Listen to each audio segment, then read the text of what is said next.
Hey, what's going on, my friends? It's now 3 o'clock. Chad here. We start with the U.S. Open at Pinehurst, number 2 in North Carolina. Patrick Cantlay is your leader at 5 under par. Bryson DeChambeau and Roy McIlroy 2 shots off the pace. And Ludwig Aberg is 1 shot back at 4 under. Tiger Woods 4 over after the first round. And Phil Mickelson, a total disaster today, 9 over par after round 1. The Boston Celtics now are 1 win away from an NBA championship after topping the Mavericks in Dallas last night. Luka Doncic fouled out. And if Boston closes off the series, that will move their championship total to 18 ahead of the LA Lakers. Checking the Major League scoreboard right now. Some finals from earlier. Braves over the Orioles 6-3. Tigers 7. Nationals 2. Royals top the Yankees 4-3 in Kansas City. Mariners will host the White Sox 6:40 T-Mobile Park tonight.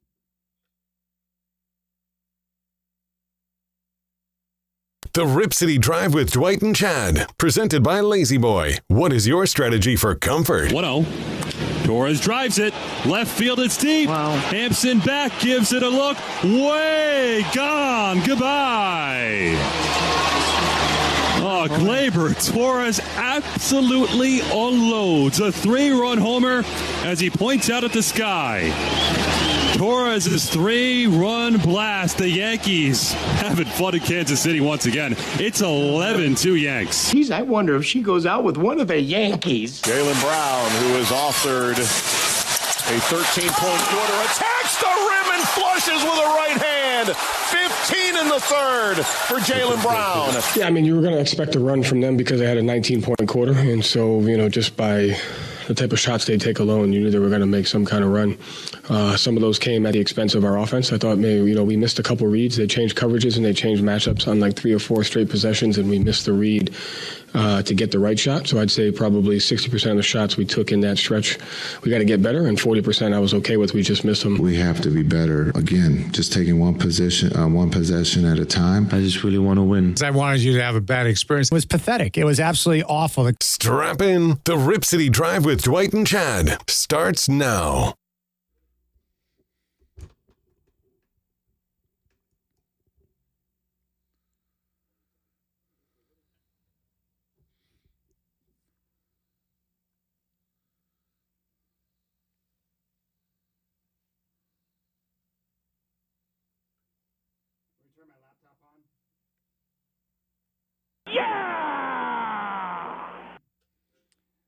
All right, what's going on, my friends? Rip City Drive with Dwight and Chad. Boy, what a scene last night in Dallas, Godfather, where the Celtics once again just run roughshod over the Mavericks. They take a 3-0 lead in the finals. They're 1 win away from their 18th championship as a franchise. And today, maybe at some point, we'll have to reevaluate our stance on Missoula, Montana, the head coach of the Celtics, doing a heck of a job. Yeah. I got Diet Coke I brought along just to, as I eat my words, I like to have a little Diet Coke along with it. All right, let's start with the whole situation with Luka Doncic last night, Godfather, where once again, he's a great player and a tremendous talent, but his weaknesses are pretty obvious. Not a good defender. The Celtics have attacked him. They've abused him in this series. And last night, as the key member of the Mavericks, put himself in a poor position by fouling out of the game. And then, instead of being accountable, looked to the officials and pointed the finger at them like, hey, what's your problem? Like somehow he couldn't get a call. I just can't believe that a star that needs to be on his floor in a close game would put himself in that position. Yeah, he's too emotional. And it's unfortunate because it gets him into a lot of trouble. And I know that's part of his game, too, that he's an emotional player capable of doing things because of the adrenaline that emotion gives him. But he's way out of hand with officials, way out of hand. And it's going to cost him. I mentioned to you, Chad, earlier before we came on, in the old days, a player like that, first of all, would have probably been kicked out in the first half, as much guff as he gives the referees. But second of all, if you're on their case like that, every game, the whole game, every single call they make, I mean, he whines on every call. They're going to stick it to you. And I thought his last 2 fouls last night, they weren't egregious fouls. They were probably 50-50. But if you're that kind of guy, you're not going to get the 50-50 calls. You're just not. It's human nature. I don't like that particularly. Every call should be made on its own. But still, these guys are human beings. They've been taking abuse from you all night. They're not going to give you a break. Well, let's take a listen to Luka after the game, after fouling out, and the Boston Celtics go on to get the win and take a 3-0 lead in the finals. Luka, what did you think of the whistles that went against you in the fourth quarter? I mean, I don't know. We couldn't play physical, so I don't know. I don't want to say nothing, but, 6 foul in the NBA Finals, where I'm like this. Come on, man. Better than that. All right, and finally, he went on to say this. Every time they draw it, basically call a foul, so I try to be better. So got to get better. Yeah, no real accountability there. He's pointing the finger at the officials when he was the one who put himself in a bad spot. And one thing you've always told me about the officials is that they will, once you develop a reputation, if you're a good defender, a poor defender, like the officials know that, right? So if you're a bad defender, you don't want to put yourself in a position to try and take a charge at a key point in the game because they might assume, since you're Luka Doncic, that you're out of position and causing the contact and creating a foul. I've told you this before. I go way back with these so-called defensive specialists. I go back to the one guy who played some basketball at Lake Oswego High, Bill Hanslick in Denver, and he could guard 7-footers. He was like 6'7". Part of it's because he had the reputation as a good defender, and they let him do everything but put handcuffs on the guy. I mean, he was wrestling people around and grabbing him, holding him, whatever. He got away with it, just like Dennis Rodman did. He was pushing people all over the floor, but he was known as a defender, and he got away with it. But when you're known as a poor defender, you get nothing. Anything borderline is going to go against you, right? I mean, that's the way it works. And the officials, they're human, right? Yes. And if you constantly yell at someone or whine or complain, humans are going to only react the way they know how. They're going to get tired of it. Yeah. You would and I would. We all would. Yeah. I'm not saying the officials are great at their job. I'm just saying that you've got to be diplomatic in how you handle that entire situation. What did you tell me earlier about Mazzulla's demeanor on the sideline with the Celtics? He is stoic on the sidelines. He's kind of – Brad Stevens was the same way. Yeah. And they come from that same school of thought, I think. If you just stay off them, and when you do talk to him in a nice, calm manner. He stays calm. I think in the long run it helps you. All right. 2 individuals committed verbal homicide, and we've got examples that we're going to get to today. One of those was Brian Windhorst of ESPN. The other is Michael Lombardi talking about the Jets. We'll get to that later in the show. But Scott Van Pelt had Brian Windhorst on SportsCenter last night after the game. And take a listen to this. It's not too often that you hear an analyst just absolutely obliterate a player. And he's an insider. He's really not supposed to be doing a lot of opinion stuff. Yeah. But he just couldn't resist. And I think he was right in what he said. Yeah, I thought it was perfect that Luka fell onto the ground there in an unacceptable position to put himself in with 4 minutes left with 5 fouls, and then immediately looks at the bench and says, "You better bleeping challenge it," as if it's the bench's fault that he just made a terrible play. I'm standing here in the Mavericks tunnel. Over there is the Celtics tunnel. That's where the winners are. If Luka's ever going to be a winner coming out of this tunnel here, he is going to have to use what's happened in this finals as a learning experience. His defensive performance is unacceptable. He is a hole on the court. The Celtics are attacking him. They are ahead in this series because they have attacked him defensively. And you've got a situation here where Luka is complaining about the officiating. They have begged him. They have talked with him. They have pleaded with him. He is costing his team because of how he treats the officials. He's a brilliant player. He does so many things well. They are here because of how he did. His performance in this game is unacceptable and the reason why the Mavericks are not going to win. He's got to get over this. And the fact that he came out after the game and blamed the officials showed me he's nowhere close yet. So maybe over the summer, somebody will get to him because nobody with the Mavericks or anybody else in his life has. And that's where the Mavericks are at this point. They're never going to get to this tunnel with the trophy if he doesn't improve those aspects of his game. All right. Wendy was steaming, man. He was talking so fast. He had a lot to get off his chest. Yeah, and he wasn't done. We've got more that we'll hear from Windhorst later in the show, but he went after Luka Doncic. How big of an issue is his defense? It's not like Luka is the only star player in the league that doesn't play good defense. There's a number of guys who are good at one particular area of the game. A lot of guys are good offensively. They carry the load for their team offensively, but can't defend well. How much of an issue is that for Luka? It's an issue. I think it's a little overblown now because he's hurt, and I'll give him the benefit of the doubt. I think that's probably affected his lateral movement. I mean, he's just a traffic cone right now, but he wasn't that bad earlier in the playoffs, I believe. But part of it, though, is they've worn him down. And I think his conditioning has been an issue too, Chad. And I think you get into the fourth quarter, his stats in the fourth quarter of all the games. Well, he's fat. He's fat for a point guard. Yes, very, very. Yeah, I mean, I'm not an NBA player, but it would seem to me that being a point guard would require a certain level of cardiovascular fitness. And when you're carrying a few extra lbs, he's strong, but this is where it can start to have an impact when you're playing a bunch of extra games and his usage rate's off the charts. It is. And let's face it, they go at him every time down the floor. He has to defend a lot more than he's used to. I mean, don't get me wrong. I love fat guys who can ball. And I've seen John Bagley was a fat point guard. Baron Davis had periods of time where he was lean and periods of time where he was hefty. Mm-hmm. But I think for Luka, if you're going to be that guy with the usage rate and you're going to be playing extra games and hopefully winning a championship, he's going to have to take that fitness up to another level. Yeah, he should learn from Jokic. Jokic slimmed down quite a bit. Yeah, he was hefty. Yeah.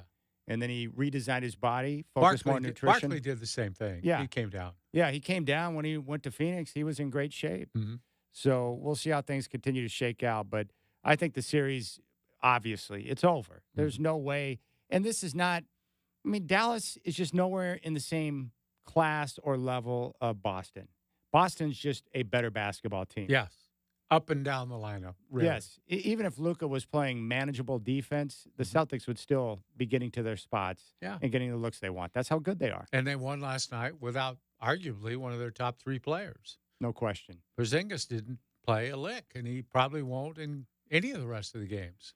You know, it's been fun to watch because last year we had our questions and into this year about Mazzulla. Mm-hmm. But, you know, coaches like players can develop and continue to get better. And that's what we're seeing right now. And I wonder with Boston, with some of the losses that they had earlier in the playoffs, you know, like we see them drop a game at home. I just wonder if they maybe lacked a little bit of focus or interest because of the competition level. Because here in the finals, man, they have been buttoned up and playing hard. I think earlier, Chad, they knew how much better they were than the teams they were playing. And so you just kind of – I don't think there's much you can do about it. You get a little lackadaisical when you're in situations like that. But when they've had to put the pedal down, they've done it convincingly. I think much more of them. I liked them before, and I picked them to win the series. But I like them more now after seeing them in these games, in these situations. Man, they took charge of those games. They really did. No question. All right, we're going to hear Michael Lombardi later in the show just eviscerate the Jets and Robert Saleh, their head coach. He's a dum-dum. Chris Haynes from TNT and Bleacher Report will join us at 5:20. We'll get his thoughts on the finals, on Luka, on the Lakers head coaching search. And we'll ask him if Dan Hurley used the Lakers to drive up the price on UConn. Was he ever seriously considering that job? And then coming up next, I'm excited about this conversation, Godfather.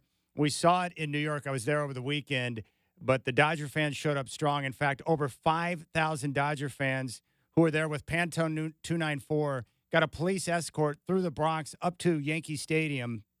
And the gentleman behind that, Alex Soto, is going to join us next. One of the great ideas I think I've heard in a long time, Chad. Yeah, I'm a big proponent of what he's doing. Yeah, you're going to love the conversation. That's coming up next. You got the Rip City Drive with Dwight and Chad. Chris Haynes at 5:20.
Joining us right now on the Rip City Drive is the man behind the scene that we saw in the Bronx this past weekend with the Dodgers and Yankees. It's pretty awesome. You can check out the website, Pantone 294. And joining us now, the man behind Pantone 294 is Alex Soto. Alex, good afternoon. Thanks for joining the show.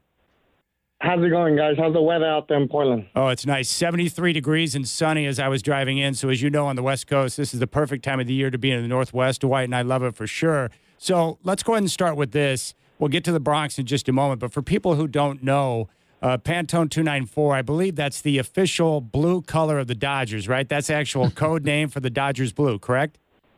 Correct. So let's say you want to paint your house Dodger blue. You know how you go to Home Depot, there's a wall full of colors. The official color of the Dodgers is 294, so Pantone 294. That's perfect. Now, take us back to, I think it was September 12th, 2009. That's kind of the birthplace of Pantone 294. Where did you guys go, and how did that idea come about? So we were sitting in Left Field Pavilion watching a Dodger game. A bunch of friends and family members were like, hey, we should go to San Francisco. Let's go watch the Dodger game. Everybody kind of looked at me and said, well, book the flight. Book the big flights. I was like, no, let's take a bus. I'll look into it. I got a bus. I called the Giants. I got 56 tickets. And the rest is history, man. Dodgers won 9-1. I believe there was home runs by like James Loney, Russell Martin, Matt Kemp. It was an amazing experience.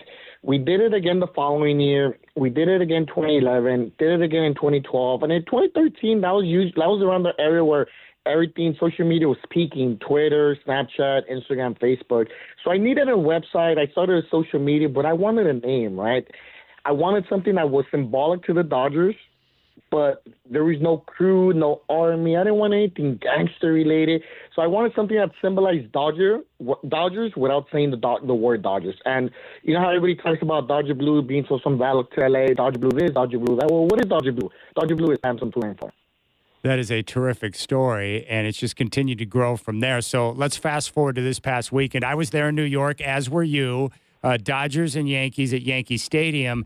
And on Friday night, went to the game, and I was just stunned at how many Dodger fans had taken over Yankee Stadium. But then Saturday, Pantone 294 comes rolling through the Bronx with a parade of 5,000 people given an escort by the New York Police Department. How did that happen?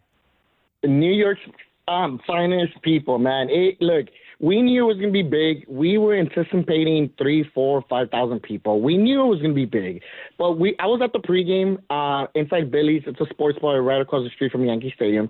And I think someone called me. Someone texted me or called me and said, hey, Alex, the lieutenant of NYPD is looking for you. So I go outside. I'm thinking, hey, shut it down. You can't do a march. You need a permit. That's what my head was thinking, right? Lieutenant was so nice. He was like, let me introduce you to the captain. I'm speaking to New York's captain, and he's like, Alex, how can I help? I was like, this is what I'm doing. It's only 3 o'clock. I'm expecting a lot more people in 3 hours. It's going to be massive. He's like, yeah, I get it. How can I help? I was like, oh, crap. All right, it'd be nice if I could get a police escort. He's like, done deal. He called his sergeant. He's like, Sergeant, I need you to close River Avenue, and then we're going to make a left on 193rd. And he started blocking off all the streets, and I'm like, what's going on? And once we started doing the march, the leading cop was like going with us, right? We were chanting, let's go Dodgers. So the cop was like, beep, beep, beep, beep, beep. It was just amazing. Look, it was so much content was out there that we've been able to put on social media, and I'm sure everybody could look it out. But we haven't shown everything. If you look at our social media, we have videos of the parade, but where the video ends, there's still half a block long of people, and you're still turning. We estimated 5,000.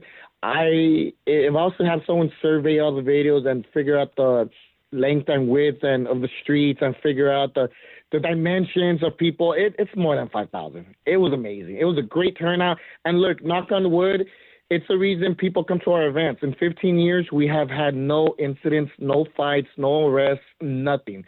Clean. So Yankee fans treat you okay? Because, in L.A., when Giants fans come to games in L.A., there can be some pretty nasty fights going on. I'll tell you this. Yankee fans talk a lot of smack, but it's all fun and games. Okay. I never saw anybody get very confrontational where, like, there's a fight going to start. I didn't see none of that. Everybody was like, man, I'm a Yankee fan, but great job. It was like love. Like, look, they're in the East Coast. They rule the East Coast. We rule the West Coast. There's no animosity. There's no rivalry. It's like we respect, hey, you guys are the Yankees and we're the Dodgers. You know, there is no bad blood. Now, you're talking San Francisco, that's a different story, you know, with the rivalry. But Yankee fans treated us well. And again, no one threw a beer at us. No one said anything. Yeah, there was a couple flipping the birds here and there. So that's normal. We were treated well. We're talking with Alex Soto from Pantone 294.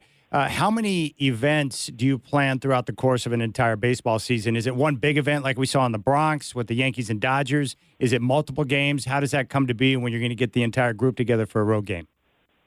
So the way it works is usually around July, August, we get the schedule. That's when we start planning. We usually try to go to games on the weekends. We average 15 trips a year, so we probably have maybe 2 games during the season. We do the local trips: San Francisco, Oakland, San Diego, Arizona, San Francisco, Anaheim.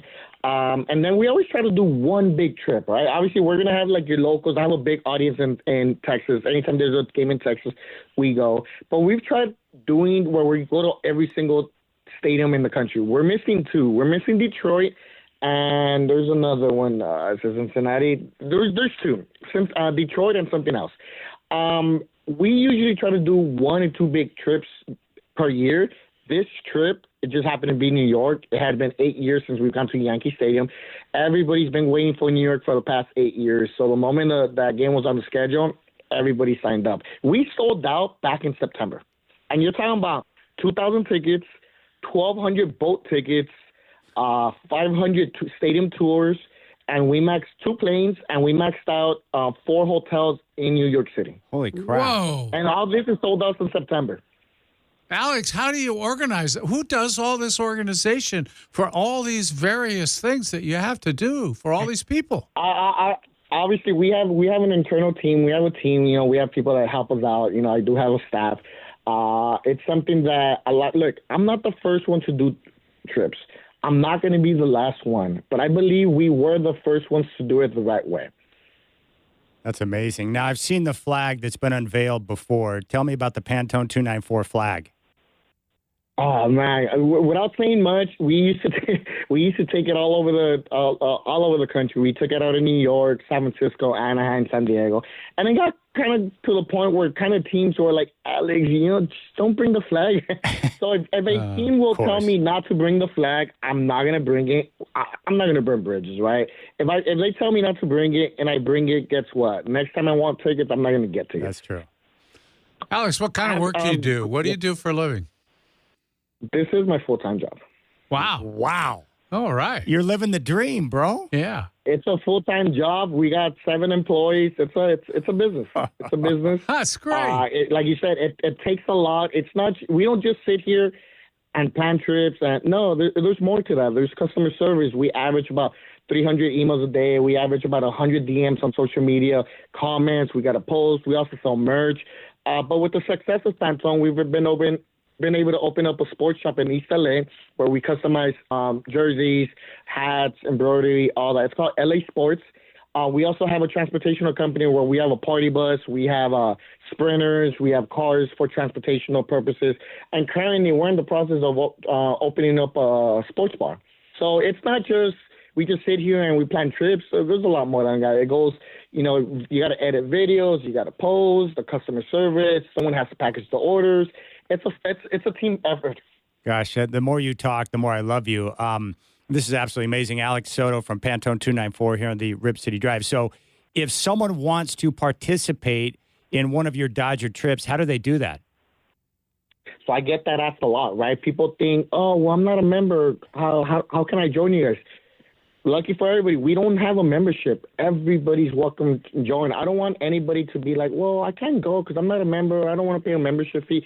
There is no membership. You know, even if we sell out and we host a pregame, as long as you're in good spirits, as long as you're a Dodgers fan, you're welcome to come to any of our trips. The way you do is everything's through social media. We promote on social media, on TikTok, Facebook, and Instagram. But we also have a mailing list where you can sign up. So if you go to Pantone294.com or follow us on social media, Pantone294, that's where we post all the information. And once we promote a trip, if you want to go, look, we take deposits. As soon as the schedule's out, you want to go to a trip, take a $20 deposit. Your ticket is reserved, especially for those games that sell out quick. Yeah. You want to leave that $20 deposit, and then the rest is not due till 30 days before the game. That's amazing. Now, if you wanted, when you reach out to these teams, when you're looking at one of the road games, will they let you buy up an entire section, or do they make you spread out throughout the stadium? Everybody is very accommodating except the Yankees. The Yankees made it very hard for us to get tickets. Look, it's a long story. I don't even want to put the story out there. But at the end, I was able to get 2,000 tickets. But we were spread out across 32 sections. Yeah. Yeah, that's what I heard. First time it's ever happened. Yeah, no one's ever done that. Usually, look, I'll tell you this. The best relationship I have is with the Giants and with the Angels. Wow. That's cool. That's nice. Your neighbors. Yeah. Alex, I wanted to ask you this now. Did anybody go back there? Did anybody try to go over to Brooklyn? You're all Dodger fans. Anybody go over there and try to find home plate from Ebbets Field? Because I've tried to do that. I finally found it, and it's very difficult. You guys seem to have a lot of leverage and a lot of weight. You ought to get them to do something about making that a little easier to find. Well, you know what? I went 2016. It was hot. It was humid. It was just, we were walking, we're doing the whole tourist thing, and we needed water. So we go to this liquor store, and we're buying water, and then someone says, hey, this is where Ebbets Field used to be. So we go across the street, and they have like a little small plaque on the wall. It's very small. You can't even tell it's there, but there's apartments. Yeah. And, I think they should do it. Yeah, you're right. I think they should do a better job. It's the only way we were able to know that was Ebbets Field because the cashier told us. Other than that, we would have never known. Well, it's Alex Soto on the Rip City Drive. Over 5,000 Dodger fans given a police escort in the Bronx going to the game on Saturday at Yankee Stadium. That is truly amazing. You can check out the website at Pantone294. Any other information you want to give out, Alex, in terms of social media or where people can find you, my friend? Just, if you guys want to follow me, my Instagram is Alex, ALEXUUR. A couple things that I could put out there is, people think the company's big, and I know it's big, but I'll tell you this. There's a lot of things coming down the pipeline. If you're a Dodger fan, look, we're trying to change that stigma that Dodger fans like to fight, and they're ghetto, and they're going to stab you. No, it's okay to travel. It's okay to take your family. All of our events are kid-friendly. And again, knock on wood, 15 years, we haven't had not one incident. Good. That's terrific. Alex, I tell you what, man, what a showing. We really appreciate your time. What a fascinating story. And this is what I love about our country is that you can find different ways to make a living, and you're living the dream, man. That's awesome. Appreciate it. Love that, Godfather. What a story. What a story from Alex and the way he was able to put that together. It started out with a group of about 50 people on a bus going up to a Dodgers-Giants game in San Francisco. And you fast forward now and over 5,000 people. I couldn't believe my eyes when I saw the amount of Dodger fans outside of Yankee Stadium making their way up to roll into the stadium. It's mind-blowing. He turned it into his job. That's what's amazing. I bet he's doing okay. I love the idea, Chad. I think every sports team ought to have a group like that sets up travel arrangements for people going to road games. Yeah. And they all go together as fans and stuff. I mean, everybody wants to do that. I talk to Blazer fans all the time. Love to see a game in Phoenix. Love to see a game in L.A., whatever. And you get this and you can set all that stuff up for people. Well, when you ask him the question, like, hey, what do you do for work? I was expecting, like, accountant or something, whatever the case may be. He's like, this is my job. I'm like, wait, what? I had no idea. Only in America can you find a way to parlay a fan club of a baseball team into a full-time gig. How great is that? It's great. It's what it is. Yes, Yeah. and he's got family that lives up here in Gresham, so he's a West Coast guy, but that was quite the scene. Quite the scene. Over 5,000 people with a police escort from the NYPD. How accommodating is that as a road team fans? Well, I just don't know how you make travel arrangements for that many people. That's no wonder he's got a job there. You know, when I was there, I thought about going over to Ebbets Field and checking it out like Alex was talking about. You've done it. When I looked it up and I realized, like, there's nothing there. It's just apartments. Like, Yeah. How difficult was it for you to find the home plate when you went over there? Real hard. See, he was talking about there's a wall there that says Ebbets Field, and it does have a plaque on it. Home plate's in a different area, and I found the wall real fast. But I kept looking at my phone, and it had a map, but it wasn't taking me where it actually was. I finally had to ask somebody who lived there, and he was very bothered about my question. I think, was tired of answering that question. Hey, where's home plate? And it's over there, and one of those deals.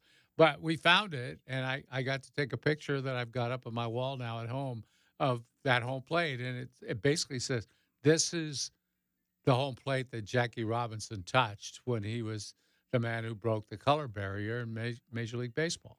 It's pretty cool to see, but it's just impossible to find. Well, you know what's a shame is that somehow that park, Ebbets Field, wasn't maintained, right? And they put apartments up. If it was Portland, they would have never allowed an apartment building to be built over the top of Ebbets Field. That's right. They would have preserved it. Well, they wouldn't have torn down Ebbets Field in the first place. I mean, how long are we going to have to put up with Memorial Coliseum still standing there? Yeah, I just wish that it was still there, where you could go and check it out. Yeah.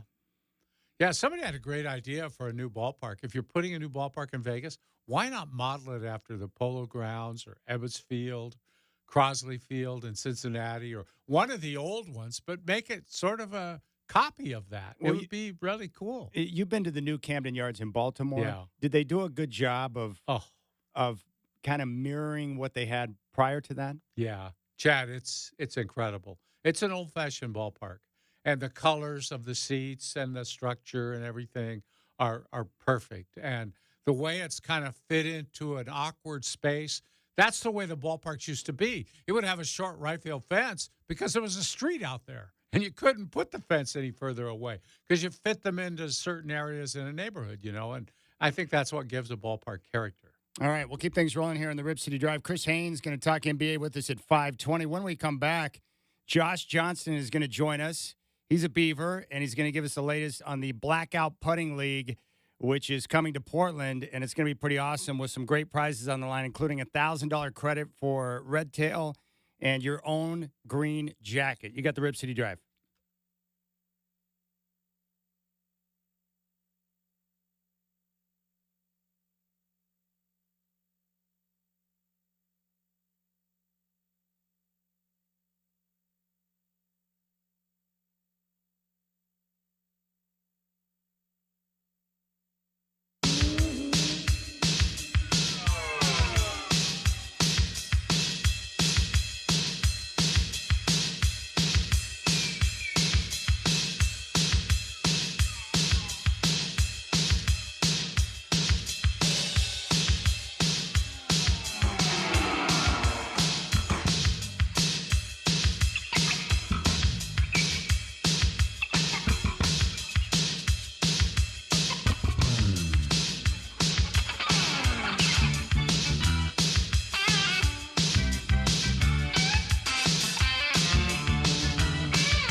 All right, Rip City Drive with Dwight and Chad. Chris Haynes, TNT, and Bleacher Report going to stop by and talk NBA Finals at 5:20. Joining us now in studio is a gentleman who is part of the Independent Restaurant Concepts, IRC. They have 6 locations in the Portland area, and they've got 2 out at the coast. Josh Johnson is in studio. He is an Oregon State Beaver. Josh, welcome in, man. Thanks, Chad. You played rugby at Oregon State. Is that correct? I did. It's part of the reason that got me to Oregon in the first place. Gosh, rugby. So I didn't even know until you told me that Oregon State actually had a rugby team. So you came up, and you guys were pretty good at the time. Yeah, it's when I was there, we were one of the top 5 teams in the country and had a pretty proud record of barely ever losing. Gosh, that's a contact sport, too. Yeah. You got to be tough, Chad. That's not for guys like you and me. It's for tough guys. I was more of a quarterback position, so I got away with. That's why I still have all my teeth. That's great. No, we all have a Bay Area connection. I used to live and work down there. Shacker is a big Bay Area sports fan. You've been up here for a long time, but you grew up a 49er and Giants fan, so you like some of the 49er and Giant stuff that Shacker spread around the studio. Absolutely. All right, let's talk about your restaurant group. You have 6 locations here in Portland. You got 2 out on the coast. So, I mean, what got you started in the restaurant biz? It's a long story. So I grew up working in restaurants as a summer job, make money through college, that kind of thing. And when I left school, I worked more professionally in sales, mostly in high-tech sales. And I got to the point where I just got sick of sitting in a cubicle. Yeah. And I left and sat there and went through a whole process of trying to figure out what I would do. And I said, well, bartending, that was the funnest job I ever had. So let's do that. So I left high tech, went back to bartending for about 2.5 years until we figured out how to start our own. Wow, that's pretty awesome. Must have been saving your money, Josh. Oh, I'm just really good at going into debt. Or good at getting money from other people, right? That helps. It's part of it. But looking back now that you're doing what you're doing, as scary as it was to take that first step, I mean, was it all worth it? Like looking back now with the fear that you faced stepping out on your own like that?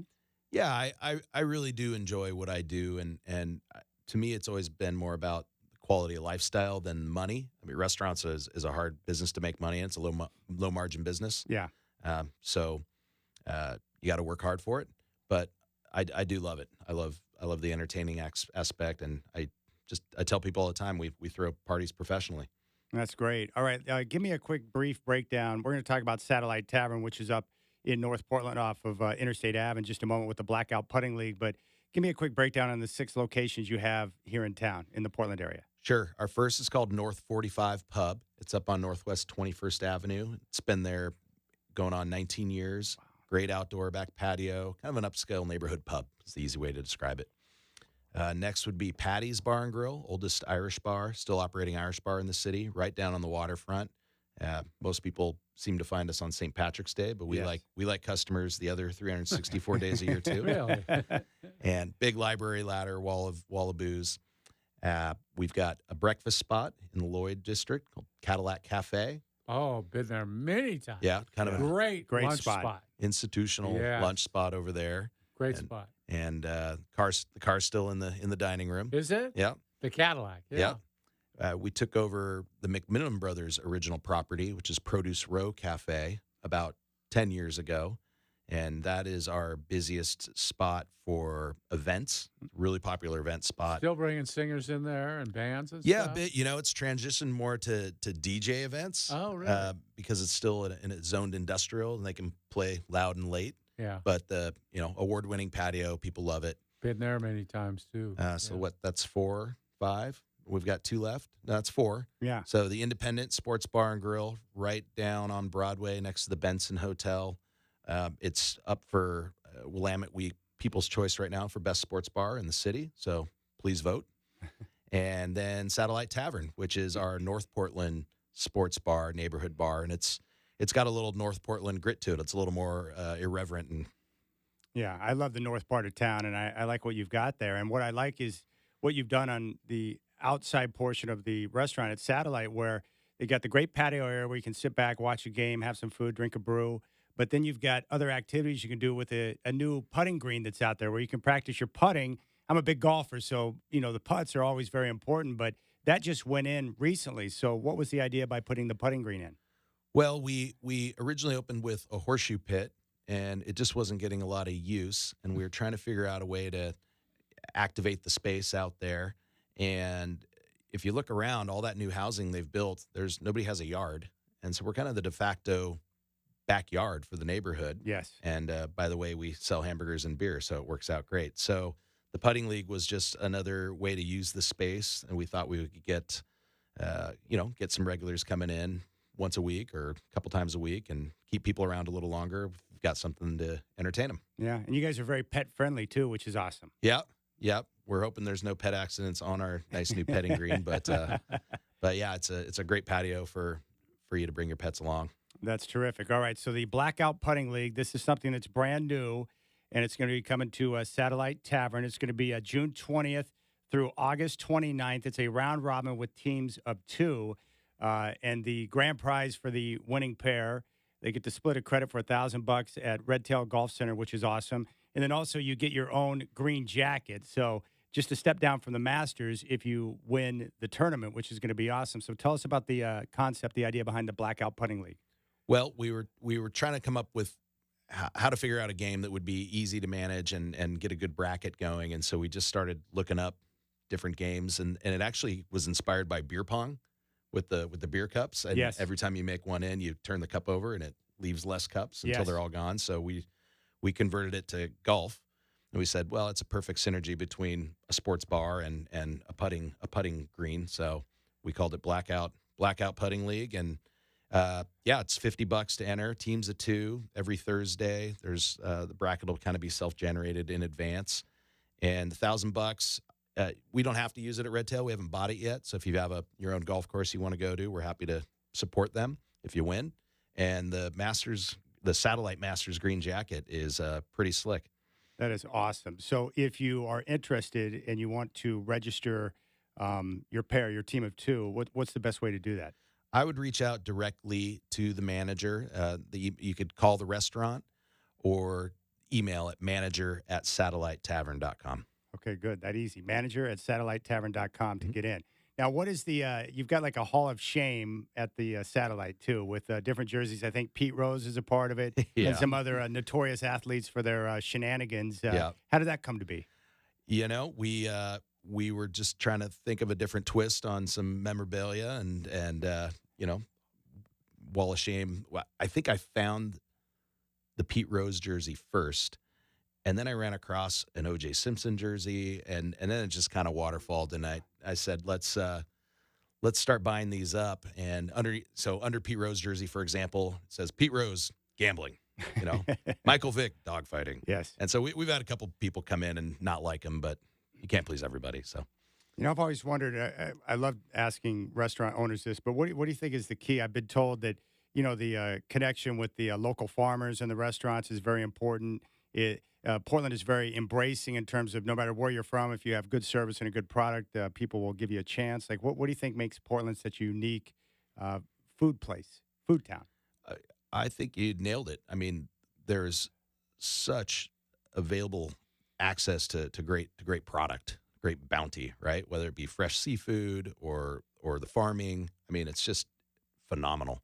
And I think that drove a lot of the real creative chefs here to the region, and it just blossomed from there. Greg Higgins, some of those guys that really started that movement back in the day, and it sticks. I mean, we're still getting great restaurants and James Beard Awards, and it's fantastic. And you've been around, you've seen restaurants. Portland's always been a good food town, hasn't it, Godfather? Absolutely has. And I'm glad that you guys survived with all those places during COVID. That must have been a real struggle for you. Yeah, it was scary.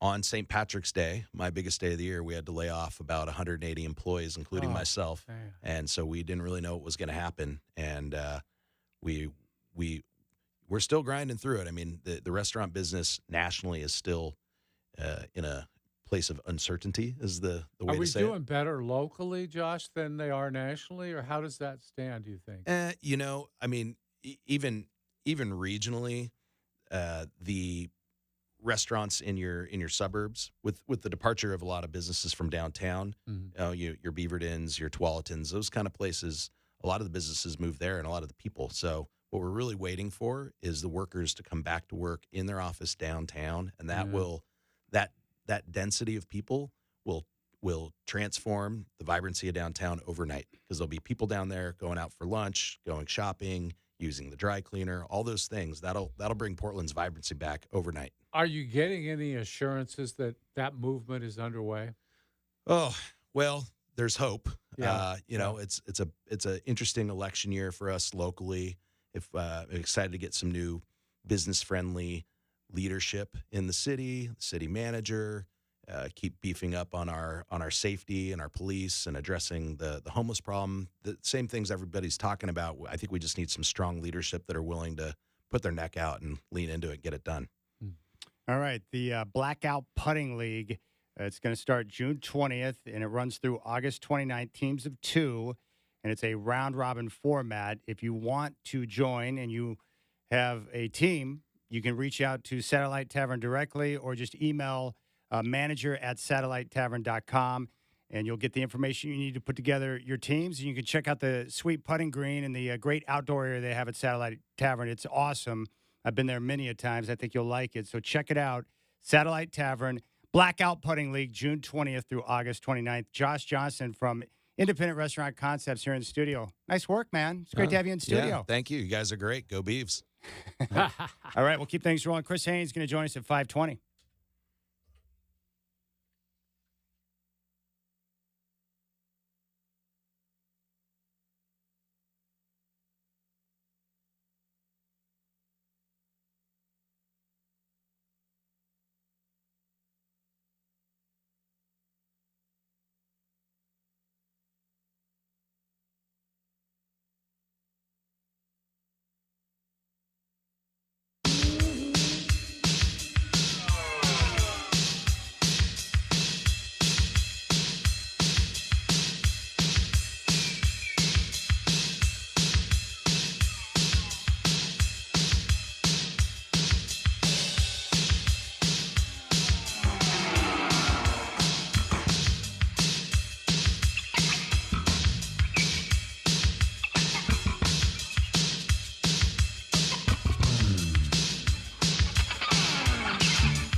Hey, what's going on, my friends? It's now 4 o'clock. Chad here. We start with the U.S. Open at Pinehurst, number 2 in North Carolina. Patrick Cantlay is your leader at 5 under par.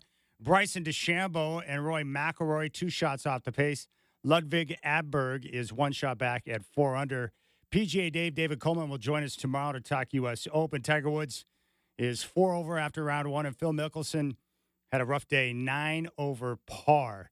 NBA Finals continues, with the Mavericks now facing a 3-0 deficit to the Boston Celtics. Luka Doncic not happy with the officiating after Game 3. Every time they draw it, basically call a foul. So I try to be better.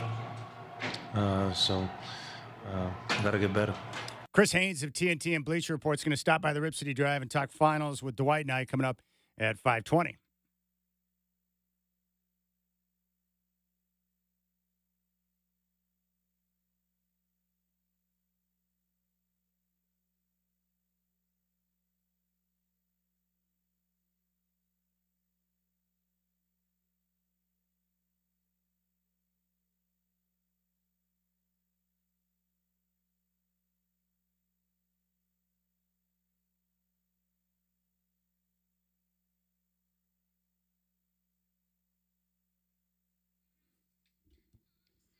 I'll tell you what, Godfather, I'm happy you were able to get a hold of Chris Haynes. It'll be nice to catch up with him. A lot of different things going on around the NBA. Well, let's face it, Chris is entertaining, even if there's nothing going on in the NBA. You got to admit. I just really want to know if Dan Hurley was ever seriously considering the Laker job, or did he just use that opportunity to drive up the price on UConn? Didn't he admit today, was it Dan Patrick's show or somebody's show, that there is a number out there that would force him to. Now, he didn't name the number, but like they used to say on the wrestling matches, everybody has their price for the $1 million man. Yes. You know? Basically, everyone's got a price. Yeah, right. What do you think that number would have had to have been for the Lakers to secure him? I think a nice round number like $100 million over like 8 years, something like that, which isn't outlandish for what these guys are making now. Make him the highest paid coach in the NBA? Yeah, I think that's the only way to get him. Do you really want him or not? I don't know how badly they wanted him, but they're so cheap, it's hard to tell. I mean, it's the cheapest organization. Well, not the cheapest, but one of the cheapest organizations. Well, from the people you've spoken with, how do they think Dan Hurley would have translated to the NBA? Well, there's a lot of doubt, Chad. There's no question, like, his offense is – I had an NBA guy tell me the other day, he's running pro stuff in college, and that's part of his success. He's running a lot of that read and react stuff that NBA teams are using. He's got his players disciplined enough to know how to do it, and that's why they're scoring a lot of points real fast. But his sideline demeanor is a problem, and his demeanor with players, his demeanor with the referees, all those things are going to be a problem in the NBA if he tries to bring that to the NBA. And I don't see, after coaching all this time, how he could not be the same person in the NBA. A couple of more thoughts we want to share on Jerry West, and we'll do that here in just a moment. I'm always fascinated. I've known you for a long time, but I still learn new things from you or having conversation with you. But in our conversation with Josh Johnston, like, you've seen Portland for so many years. Like, I can't imagine what it's like for you to see downtown now compared to what it used to be, or different parts of town and the changes that have gone on over the last 20, 30, 40 years. It's got to be wild for you, especially the downtown area, which was once, thriving and beautiful and a destination point. Chad, I'll tell you the truth, and I'm digging down deep here. It's sad for me. It's really sad for me to think about all the times my mom would take my brother and I on the bus downtown on a Saturday, and we would just walk around downtown, go to Myron Frank, which is, now the Nines Hotel. And you remember Myron Frank, I think. I do. Great toy department up on the 9th floor and all the things, the windows, the display windows. We'd go to Woolworth or Newberry's and sit at the counter in there and get a hot dog and a Coke, a flavored Coke, which was a big deal. And it just wander around. And then later, they took the Myron Frank parking lot out and put in Pioneer Courthouse Square, which was another great place. I emceed, I think 3 New Year's Eves in a row, the New Year's Eve celebration in Portland that the Portland Tribune helped sponsor. Packed, thousands of people's down there. We had great bands playing, and then we counted it down. I was Portland's Dick Clark there for a while. Counted down till midnight. So many warm, wonderful memories of downtown, and to see it the way it is with the graffiti and the empty storefronts and all that it's very sad for me, Chad. I was in love with downtown. I tell you, I would cover the Blazers and then write my story. It would be like after I was done, 11:30, get in my car, and on the way home, I'd make it a point to drive through downtown just to see what was going on, because in those days, it was still popping. You know, if I hear music that I like, stop, go in, listen to music for a little bit, whatever, but not the same, Chad. Sorry. It's just not. Yeah, it's unfortunate. You know, I remember, too, moving out here in 87, and one of the first things we did as a family was head downtown and go check out some different things. Yeah, it was vibrant. All right, let's take a listen to Jerry West. We want to continue to pay tribute to one of the most accomplished sports figures of all time with his work in the NBA as a player. He was terrific as an executive, as a coach, as a consultant. Everything he did basically turned to gold. How many guys can you say that about, right, when it comes to their career? No guys. Yeah. Even MJ, as successful as he is, had some rough patches along the way. Well, and he didn't accomplish all the things in different aspects of basketball that Jerry did. That is correct. Let's take a listen to this. This is a classic from Jerry West, but he was on Sirius XM, and this is after J.J. Redick was critical of Bob Cousy and some of the older NBA players, basically saying that those guys couldn't even sniff the NBA today. Guys like Cousy and the guys who came from before, right? Yeah. I'm sure you thought that was nonsense. Well, he was just being very mean to people who laid the groundwork for him to make money playing basketball. All right, let's take a listen to this exchange with the great Jerry West, who, like usual, did not mince words. J.J. Redick, a current player who just recently retired, said that Bob Cousy played against firemen and plumbers, and Bob came on and wasn't too pleased. And, you know, you played in that era, and those guys set the table for us to be where we are today. And I was just interested in your thoughts on comments like that about your generation and the generations that paved the way. Well, obviously the game is completely different. The athletes are completely different. And I know JJ just a little bit. He's a very smart kid and everything. Look, tell me what his career looked like. What did he do that determined games? He averaged 12 points a game in the league. Somewhere along the way, numbers count. At that point in time, the players aren't what they used to be. JJ certainly wasn't going to guard the elite players.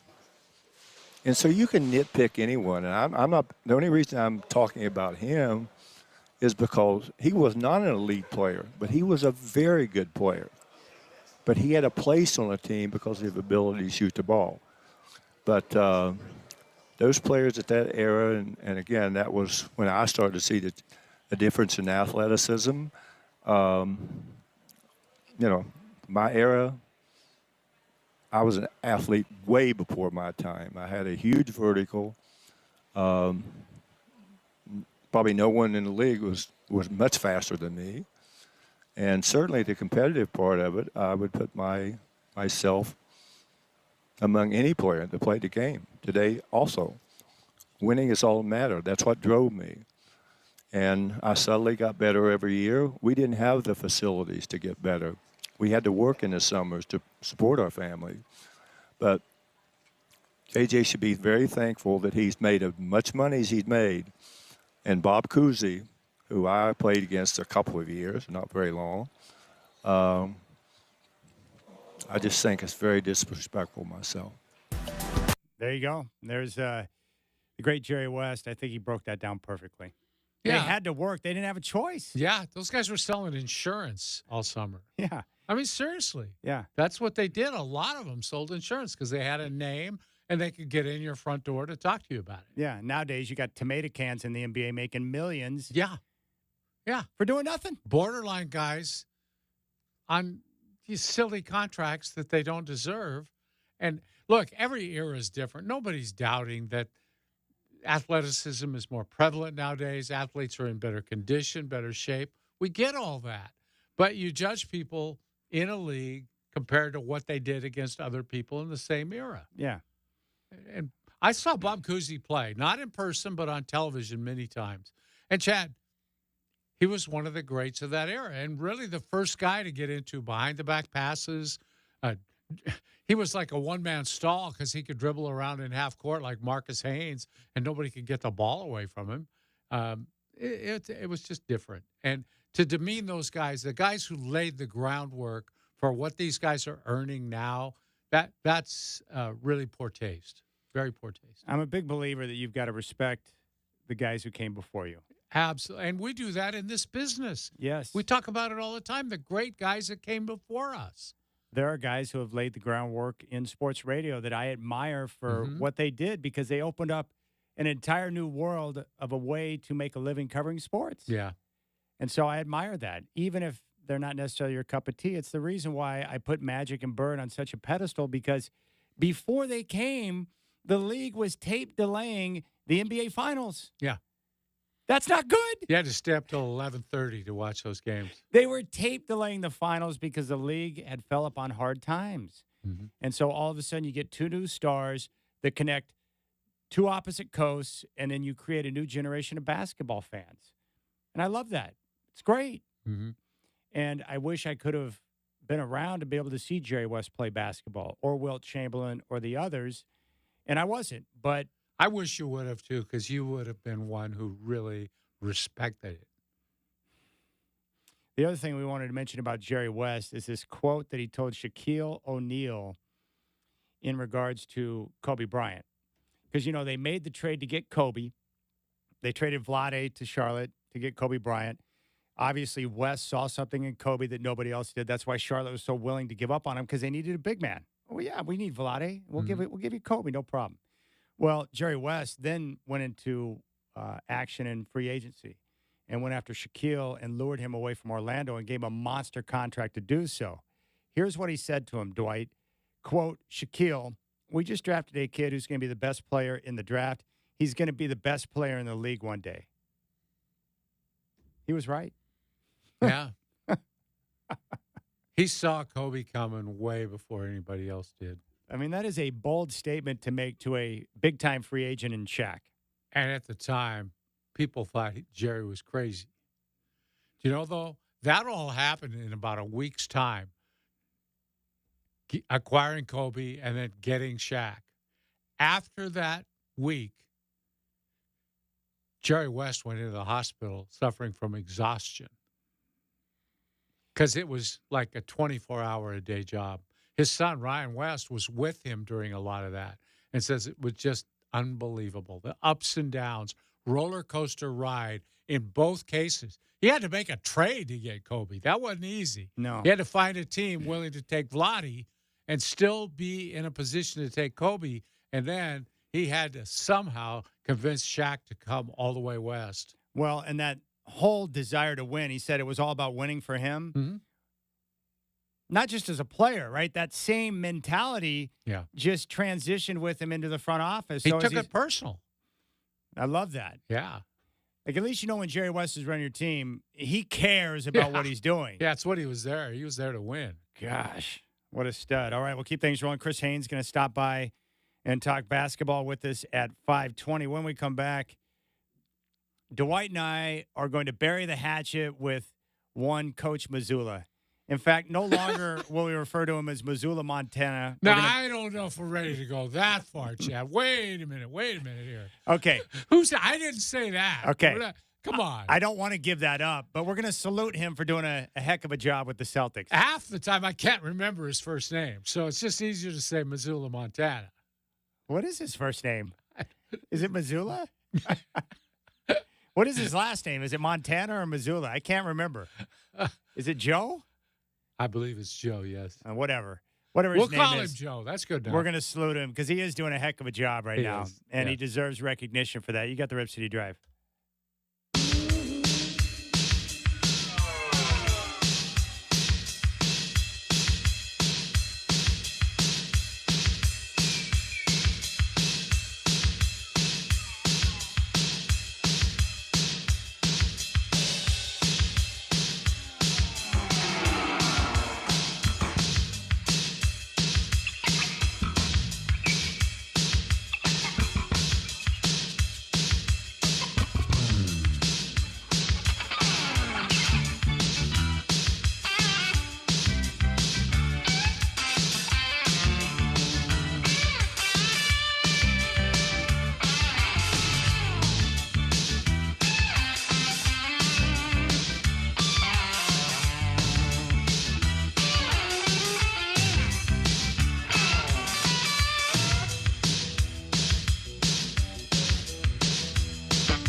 Well, I got to give props to our producer, Michael Shacker. As you know, Godfather, he's going through a hellish move right now. Yeah.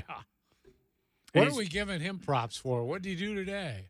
Well, today he reached out to me, and he was going to work from home today and run the show from his crib. And I was going to let him do it, but he knew that I had people coming in studio, and there was a lot of moving parts. Yeah. And so he agreed to come in. I said, look, why don't you just come in a little bit later, and then you can handle what you need to handle, come in. We'll get the show done, then you can go back home. And like usual, Shacker just steps up and gets the job done. I He's just appreciate it so much. He's amazing. And did he take good care of you while I was gone?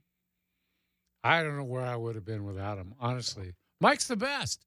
And I've known Mike longer than you have. I mean, we go way back to when he was starting in my first days in radio. He was there, just a young kid then, learning just like we all were. But were you there for the beginning of Godfather's solo show on KPAM? Yeah, he started on May Day 2000, and downtown was about to burn up because of the big old protest. Wow. He's right. Were the studios in downtown Yeah. back then? Yeah. What building? Pioneer. What was that building called, Mike? It was above It's above the mall. So above Pioneer the Tower. Pioneer Courthouse Mall down there. Wow. Yeah. That's it was pretty up cool. on what floor were we on? The seventh floor, across the Yeah. street from the Standard Insurance Building. Yeah. And they got, who was the guy that got to come over? Bob Miller, right? Bob came over later. Pete The morning Schulberg show was Pete Schulberg at that time. Oh, Pete Schulberg. Yeah. With who else was on? Pat Boyle. Yeah, Pat Boyle was Oh, the on news lady, Pat Boyle. Yeah. I worked with her at a different great. station. She's terrific. Pat's terrific. And, yeah, Pete was good. It was fun to work with him. And, yeah, we had a good group. How much money Dream did Weaver was there. Dream Weaver? Yeah. Yeah. Well- He did the late. He was on at what, midnight? Yeah. Oh, Yeah, this, we were 24 hours local.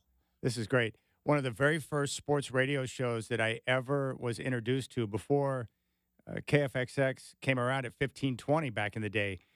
I don't even remember the station. It was like 1010 or like 1,000 on the AM dial, but I would listen to it when I would get home from classes when I had started at Clark. And it was Kermit Washington, and he would have a variety of guests, but he did the show from the Champion Sports Bar down there in downtown. I remember that. But Dream Weaver was a part of that show on a regular basis. Another guy named Streamline. So Dream Weaver, Streamline, and Kermit Washington. I don't remember Streamline. Kevin Young did one on KEX at one time. What was that called? This is before. That's Sportsline. Sportsline. Yeah, that was and called Scott Sportsline. Lynn and Mike Parker hosted those shows. That's pretty awesome. I still can't believe it. The first time I remember in the car and I flipping through the dial like usual, and I came across sports radio. They were talking about sports, and I'm like, "Who's this Greg Robinson guy? And why is he talking about sports?" And they just kept talking about sports. And then when I went to class and I got done and got back in my car, they were still talking about sports. I was like, "Whoa!" Well, that was KFXX, wasn't it? That He was was- on KFXX. Yeah, I know it was, but I'm saying this is right when the station started, Uh-huh. and I discovered it. Yeah. My ears had never heard such great things. Yeah. It was mind blowing. They're going to talk about sports 24 hours a day? Yeah, that was Ivan Kafori's station. Good gracious. He tried to get me and Terry Fry and offered us a pretty good deal to go over, and he was a columnist, and I was covering the Blazers or something, and paper wouldn't let us do it. Oh, my Wouldn't let us do it. Thanks a lot, Oregonian. Yeah. Well, they learned when I left. Yeah. I got an offer I couldn't refuse. The Godfather. Everybody has a number, and Yeah. they've reached my number.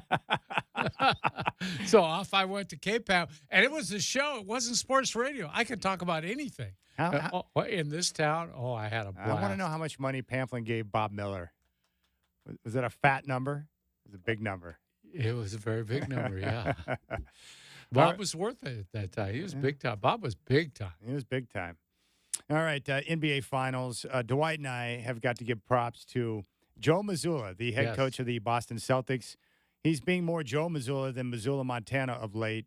Let's talk about some of the great things that he's done. This team is playing good basketball. They're on the verge of winning a championship. But what specifically are some of the things you've seen from Mazzulla that's impressed you with what he's gotten this team to do and do very well? Well, first of all, Chad, it's defense. And I tell you all the time, I think that's a real measure of a coach because defense is something players don't necessarily want to do. It's hard. And there aren't statistics they can go off and show somebody like they can field goal percentage, average points per game, all that stuff, assists per game. No, when you play defense, only your coach and your teammates know about it for the most part. But he has set up a defense there that's not like the old bad boy Pistons. It's not like the Knicks under Pat Riley and Dick Harter. This is a more thoughtful brand, intelligent defense that doesn't survive on physicality. It survives on brain power. And they do a great job of cutting off passing lanes and angles. You don't see Dallas shooting a lot of corner threes. They've cut those off. They've taken that lob away from them for the most part, which they thrived on in the earlier rounds. They've done all these things, plus put pressure on the two guards and made their life miserable, caused a lot of turnovers. They run off their turnovers, but this is coaching stuff. And Missoula has to get the credit for it. It's pretty amazing. That's just one thing. Well, the other thing that I've seen, it reminds me of Steve Kerr when he took over with the Warriors, where that first run they made to win a championship. What I noticed throughout the course of the regular season was his willingness to play 9, 10 guys. Yes. Use the bench throughout the regular season. And then when you have to call upon a Leandro Barbosa or a Maurice Spates or someone that you need. Andre Iguodala, whatever his name is. Whenever you have to rely on those guys, you can call upon them to play big minutes if needed in the postseason. And it looks like Missoula has been able to do that by playing so many guys throughout the regular season, showing confidence in them in the postseason. Yeah, you know, the old cliche used to be, in the playoffs, you're going to cut down to a 7 or 8 man rotation. You don't need to do that if you've played these guys all year and they're accustomed to playing, and you can cut your regulars' minutes down if you trust your reserves. He trusts the guys he put in. I noticed that with Peyton Pritchard. You know, Peyton had to earn his time. It wasn't good for him last year and the year before, but he's earned his time. He gets his minutes every night, and he trusts Peyton Pritchard. And you know what? As long as he plays well, he stays out there longer, too. I love the idea that he trusts his players. They trust him. They get to do what they're really good at while they're out there. You know, the other thing I like about him, too, his sideline demeanor, Chad, is really good. Very really stoic. Good. Yes. And players love that. They don't want a guy barking at him all the time, do they? No, they don't want that. He leaves them alone, and he leaves the referees alone. And I think in the long run, if they like you, like I bet they like him, you get your share of calls. Well, you really do. I agree. One of the things we've noticed, too, or one of the things we were concerned about, you know, Ime Udoka is a great coach. And so when he was ousted from the job in Boston for his shenanigans and Missoula was, you know, thrust into the position, we were concerned because it's like, wait a second, you should probably hire Damon Stoudemire and let him be the head coach because he's probably better. And then we were concerned that maybe Missoula might not be ready for the job and would try to do things like Ime, but he's not Ime. But obviously he's done a good job of relating to his players to get them to respond. Well, that's a great point. He's not trying to be anybody else. He's being himself, and I think that's great. But, yeah, I remember when he got the job. He had virtually no experience. No. He wasn't even a front-of-the-bench assistant coach. He was the guy sitting in the second row, more of a workout guy, developmental guy, than he was a strategy guy or an offense or defense expert. I mean, that hire came out of left field. Not a lot of people knew who he was when he got that job. Yeah. So we got to give him the flowers. I mean, he really did, Chad. He's done a great job with his team and getting them to play unselfishly, even though he's got 2 wings that a lot of people in the league said, you know, long-term, they're not going to be able to play together because they're kind of the same guy. Yeah. Yeah, they are, kind of. But they're playing together, and they're going to win a championship together here pretty soon. You like their roster construction. What are some of the things you see with the assortment of players they have? Well, Chad, they're able to play just about whatever way you want to play. If you want to run, they'll run, and they like to run. But if they need to slow it down, take time off the clock, if they need to target one guy on defense like they are with Luka, they can do all those things. They can play that half-court pick-and-roll game all night if you want, or they can play motion offense, move people around. They'll play some zone on defense if they have to. They'll play man. They'll help. They're just so versatile. And I think having a larger piece of the roster that you can trust to play helps you be more versatile because everybody brings a different skill onto the floor. So they get – I'm sorry, Chad. I didn't mean to interrupt. They lose a guy. How many teams could have lost a player like Porzingis and still been able to win a championship? That guy is really good, and they can play without him. Yeah, his skill set is what transformed the Celtics this year into a more dynamic team. Mm-hmm. They needed that rim protection and that extra scoring burst. Yeah, floor spreader. Yeah, he's terrific, and you're right. They're never. He won't get enough credit for being able to overcome the Porzingis injury because people just simply look at it and say, "Yeah, you got Tatum and Brown. What else do you want?" But I do think that you have to give coaching credit when you have obviously Brown and Tatum have to be willing to work together, and they found a way to be able to do that. And I think Tatum, he doesn't get the credit he deserves either. He only gets criticized because he's not the player we want him to be. But he went from a ball dominant Kobe Bryant mentality type player to someone now that's willing to be a part of the system. Mm-hmm. And if that means there's going to be nights where he's not going to get a certain number of looks, if maybe Brown's got it going on or if somebody else has got it going on, he's willing to share that spotlight. And look what happens. It makes the game easier for him, too. Yeah, they're so unbelievably versatile and have so much talent. I mean, Derek White makes big shots for them at the end of games. He did it again last night. They got so many guys. Drew Holiday could have been the MVP of this series the way he played in the first two games. And they can beat you so many different ways. It's a fun team to watch. I've never been a guy who really cared a lot about the Boston Celtics. This team is fun to watch. Kudos to Danny Ainge, too, for building the foundation of what they're working with. It wasn't good enough to come to work here, but, pretty good general manager.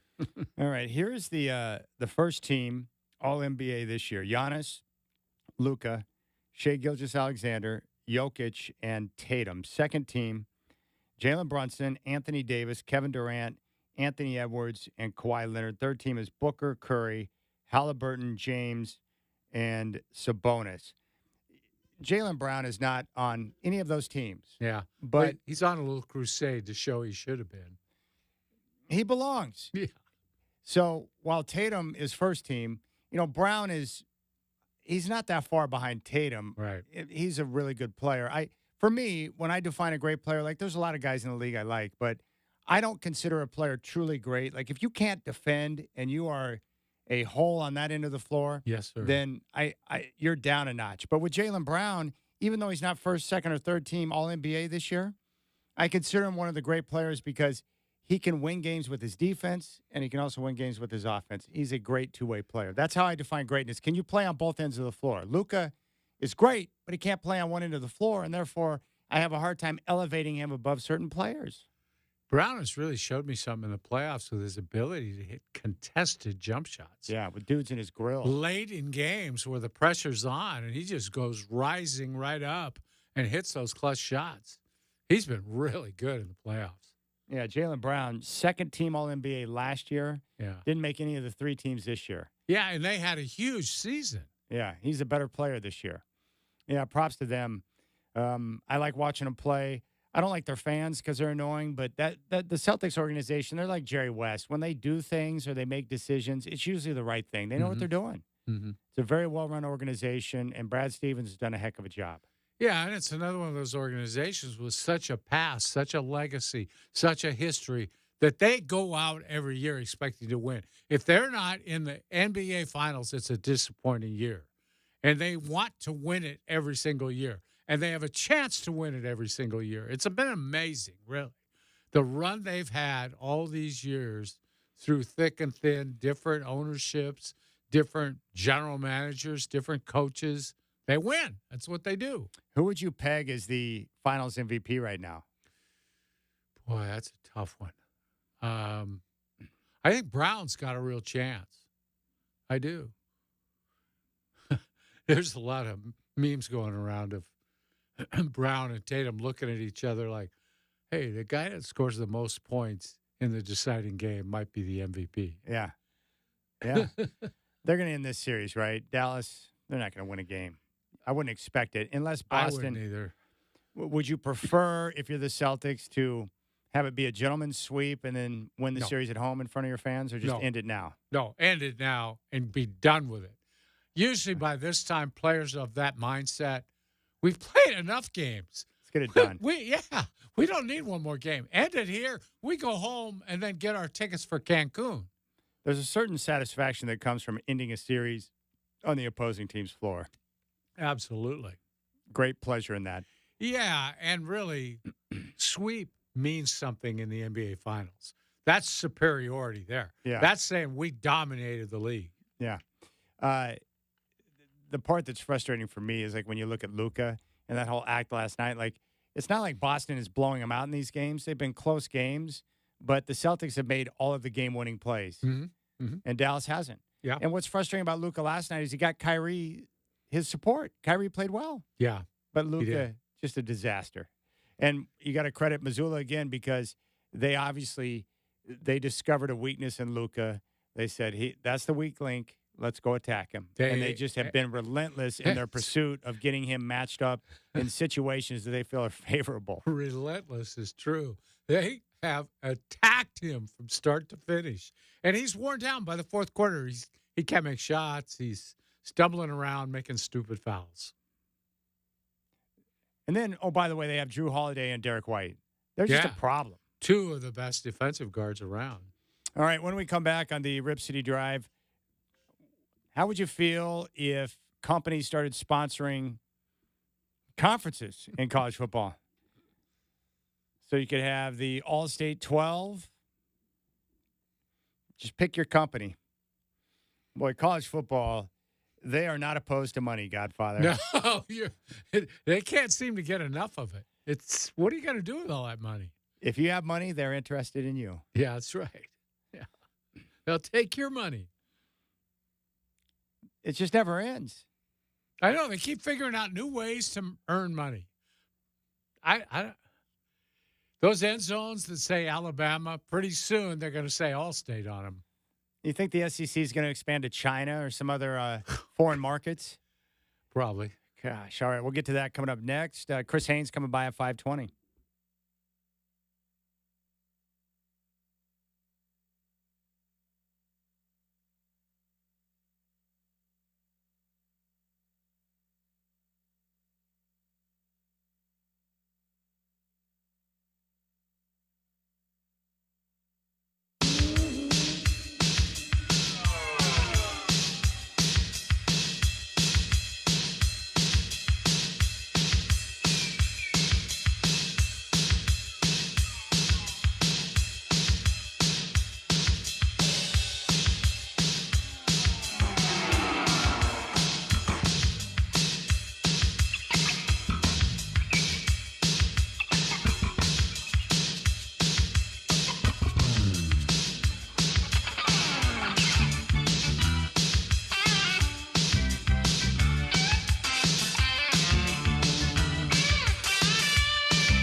All right, Shacker just pointed out to me that Dr. Pepper has risen to the second most popular soda in the United States. Yeah, Mike is big on that. He's been pushing that. Yeah, it was the best headline from last week. Pepsi's going down. And you think it's because of the advertising and the connection with college football that Dr. Pepper's They don't increased go a its market commercial share? break without a Dr. Pepper commercial. I do like they got Brian Bosworth doing Dr. Pepper commercials. It's pretty cool. Yeah, I like the transfer portal. Sucking up all the football players. Coke obviously is number one. Yeah. I hate Dr. Pepper. I think it's disgusting. But Oh, really? yeah, I think Dr. Pepper's hideous. Dr. Pepper's better than Pepsi. Anything's better than Pepsi. Okay. Pepsi is a disaster. And I'm still mad at the Yankees. I am considering never going back to Yankee Stadium. How can you be the Yankees and have Pepsi be your soda of choice? I can't do it, man. I can't They do offered Diet the Pepsi. most money. I'm sure they wrote the biggest check. Yeah, can I get a Diet Coke? Is Pepsi okay? No, actually, it's not. It's not okay. No, it's not even close to the same Yeah, thing. I'll It's take an hideous. iced tea. What Diet Cola would be secondary to Diet Coke? Like for me, if I got a Diet Right that's nearby, I can consume that, and I think that's a delicious beverage. Not Diet Coke, but still good. Diet Right is okay. Yeah. I think it's caffeine free too, which is sometimes a plus. Yeah, and Coke Zero, which I know is not Diet Coke, it's okay. I don't like it that much, but I can do it. I'll do that before I do a Diet Pepsi. What a Yeah. hideous beverage, Pepsi is. Remember the old Taste Choice or the Pepsi Choice or Oh, I would the have taste loved- test? Wouldn't you have liked to have done that? Because I could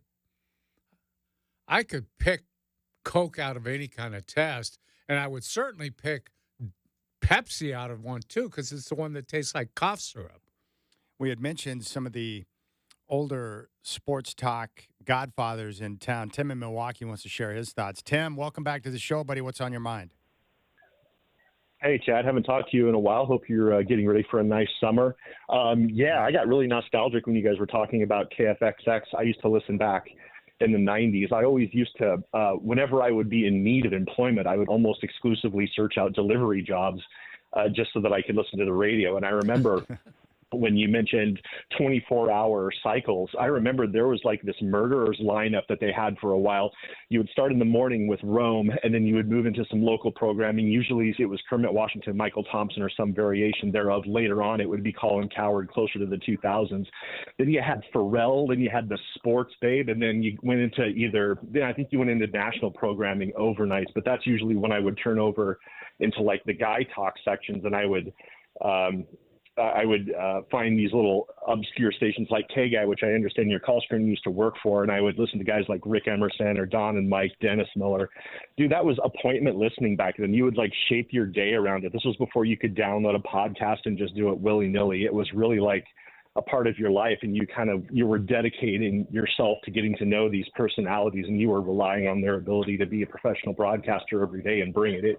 I just miss that vibe. I miss those days, and I miss that professionalism that it used to have. You know what I mean? Yeah, no doubt. It was the best, man. I grew up on that, and one of my favorite things about this job is I've had a chance to interview and interact with a lot of those guys that came before me. One-on-One Sports, which was the national sports radio that was on overnights. Bob Kemp was on that, and it Bobby was Kemp, based out of yeah. Chicago. And now Bob Kemp is someone that I can reach out to today and talk to. And I've had a chance to meet him down in Arizona. He's been on the show a bunch of times, but he was awesome. And I would listen to him. I'm like, this guy is amazing. And Jim Rome was the same way. Like the first time I heard him, I'm like, what in the world is going on in my radio? Yeah. And the Sports Babe was great. Like all of those. Yeah, the infancy period of sports radio, like that was just, it was too much. I was like, this is amazing. I couldn't believe it. It blew my mind. I'd always loved radio, but when I heard him talking sports all the time, I was like, this is right up my alley. First time I heard Rome was on some sort of sports trip. I was covering something in L.A. and I was just spinning the dial to see what I could find.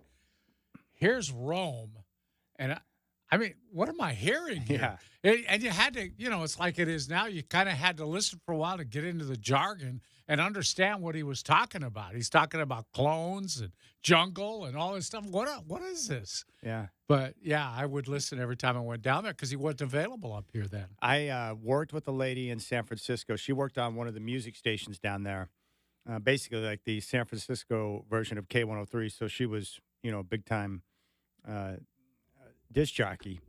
Well, she went to school at Santa Barbara. She was there at the same time that Rome was. Oh.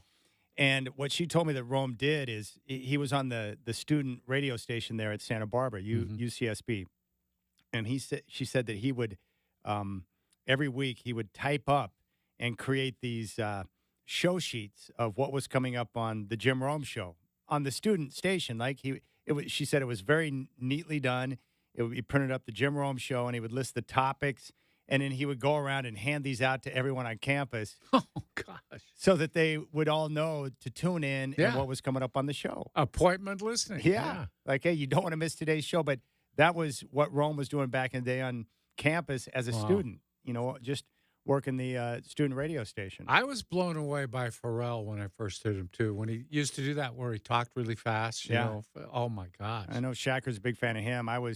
I used to love the fact that he would be talking and on a rant, and another caller would call in, and he would ask for a beer, and he'd have the pour sound, where you pour him a drink. I remember that, yeah.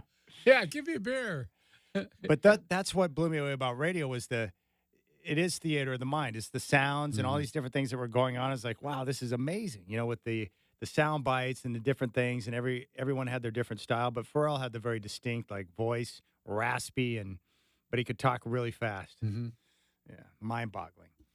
Yeah, I wish I could go back and relive some of those moments. Like, you forget how great that is. Yeah. I feel fortunate to grow up in a time where, where the radio was a big deal. And now, growing up, kids are more into, YouTube and the iPads and all this stuff. It's just different. But, we grew up in a different era. But I love that, man. Sports radio, 1994 is when it became big time here in town.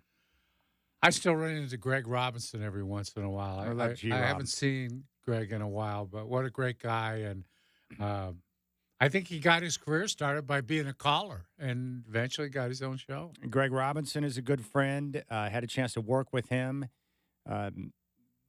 Respect him greatly. John Phillips is the guy that got me in the business. He was big time. Kermit Washington spent time with me, helped me out on a couple of school projects. Michael Thompson is a good guy. I spent time talking with him. I basically harassed all of these guys trying to find a way to get my foot in the door. It was awesome. All right, we'll keep things rolling here on the show.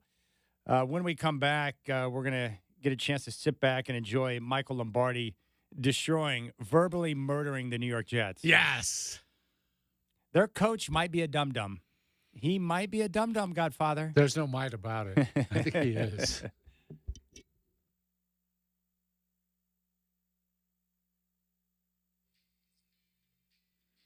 Tanya.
5 o'clock chat here. Last night, the Celtics topped the Mavericks in Dallas, took a 3-0 lead in the NBA Finals, and Luka cried about it. Every time they draw it, basically call a foul. So I try to be better. So got to get better. We're going to talk finals with Chris Haynes of TNT and Bleacher Report coming up at 5:20. U.S. Open, round 1 at Pinehurst, number 2. Patrick Cantlay, your leader at 5 under par. Bryson DeChambeau and Roy McIlroy, 2 shots out the pace. Ludwig Aberg is 1 shot back at 4 under. Tiger Woods, 4 over on the day. Phil Mickelson, not so good, 9 over par. Coming up next, we got more of the Rip City Drive with Dwight and Chad. You can check out our YouTube page. Go to youtube.com, pull up Rip City Radio 620, and all the links to our live shows are right there, and you can join in on the YouTube chat.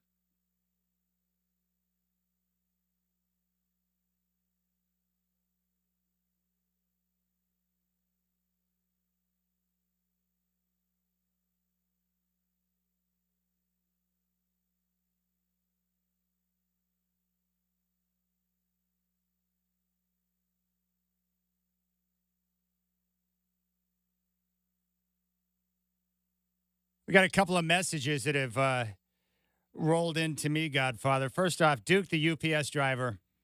Yeah. Duke is a man of honesty, so I know he's not lying to me, but this is unbelievable. He said, I got a feeling you'll love this one. A customer just told me he has 2 sons, and one is named Dale, short for Troutdale, and the other is, you guessed it, Gresham. So he named his sons Dale and Gresham. Now, I just have to ask, why would you want to name your kids after Gresham or Troutdale, which is not the nicest area here? Well, I guess it's better than naming them after Vancouver. Sorry, Chad. That's true. I couldn't resist. You've been to Gresham and you've been to Vancouver. I can't choose, actually. That's not good, Duke. Not good. Miranda has also chimed in. Dear Skunk Vomit, good afternoon, Mr. Doing. Care to bloviate about Mr. Pibb or Tab? Please let the cut under your nose heal, Miranda. So apparently Miranda's a big fan of Dr. Pepper. I just think Dr. Pepper's trash. Whatever. My mom, that's her favorite soda is That's Dr. funny. Pepper. It was my mom's favorite, too. And she was introduced to it in the South, where it's a very popular drink. Like in Texas, they love their Dr. Pepper. Now, I would drink a Diet Dr. Pepper before I drink a Diet Pepsi. I can tell you that much. Oh, yeah. Do you like Dr. Pepper? Yeah, I can drink it. Yeah.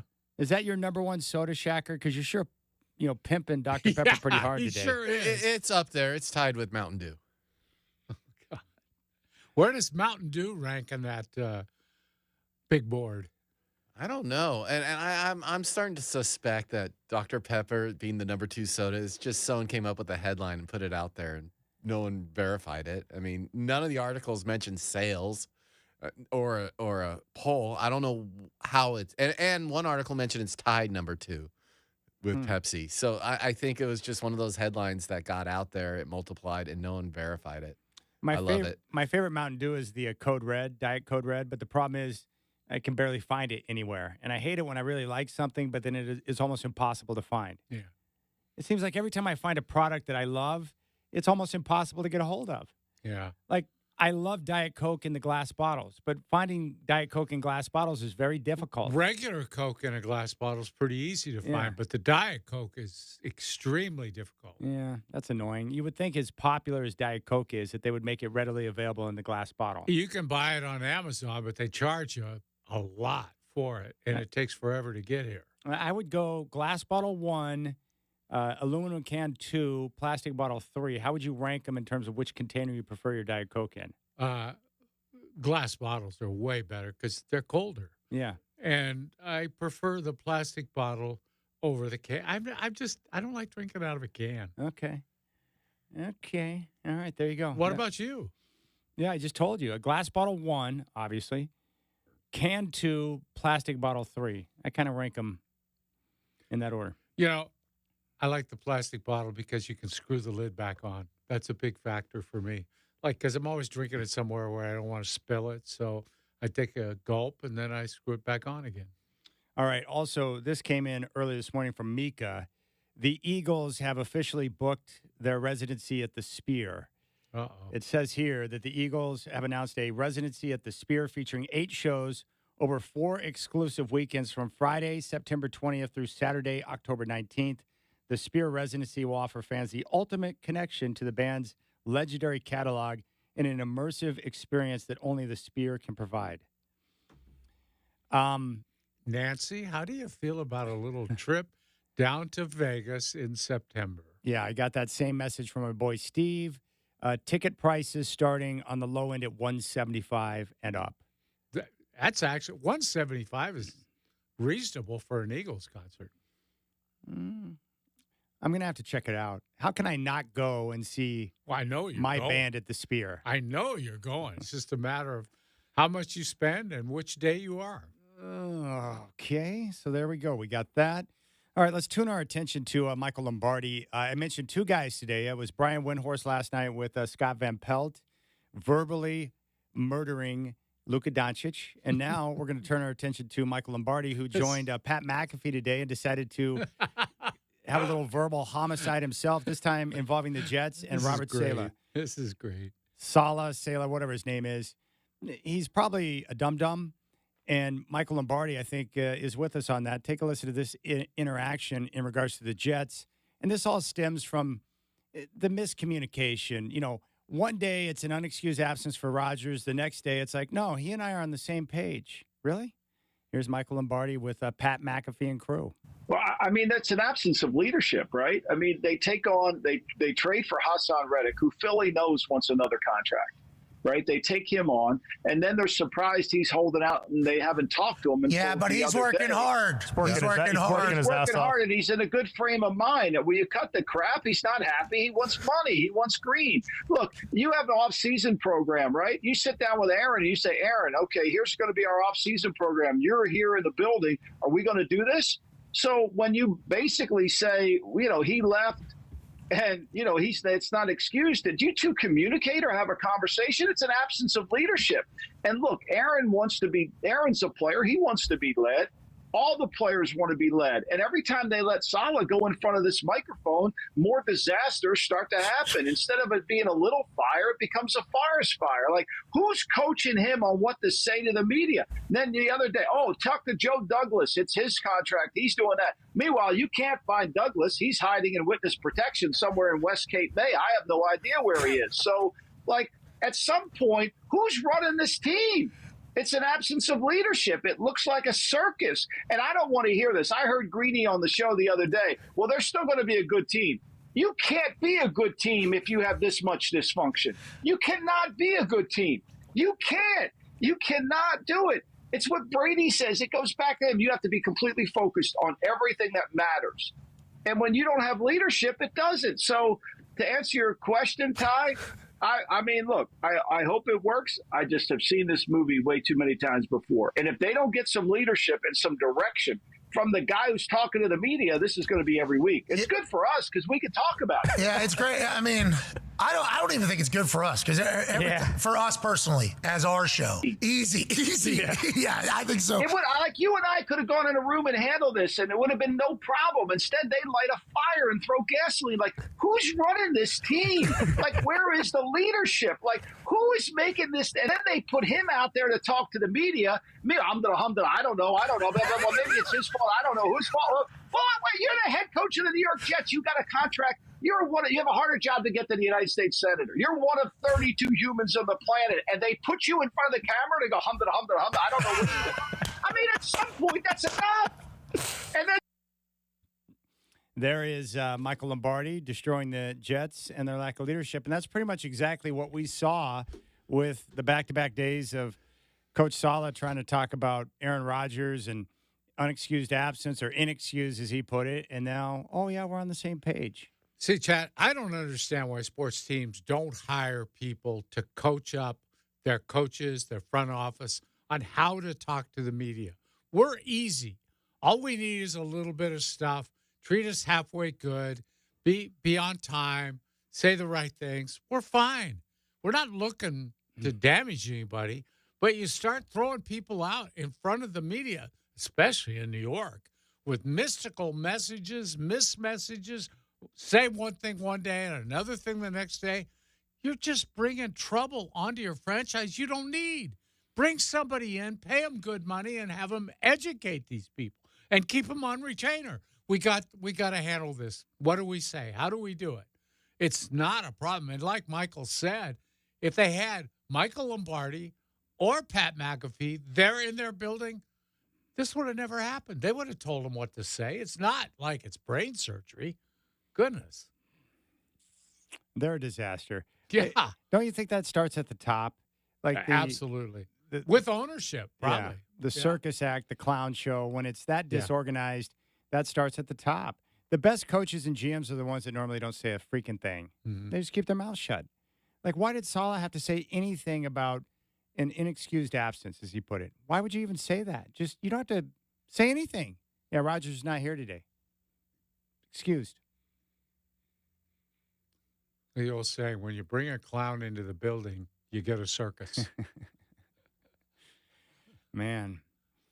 And whether you like it or not, being a coach of a major organization, it's more than just being an X's and O's guys. You've got to be able to communicate. At any level, coaching is that way. You have to be able to talk to the media, talk to the boosters.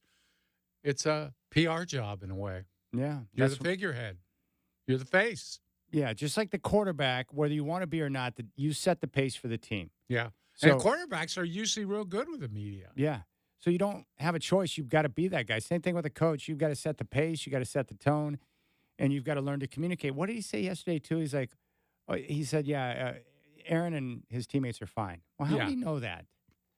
There's no way a coach knows how those guys in the locker room feel about their quarterback. Of course. And even if they, and you know how it is in New York with Rodgers there, like if a guy had a problem with Rodgers, he's not going to voice it. Yeah, of course.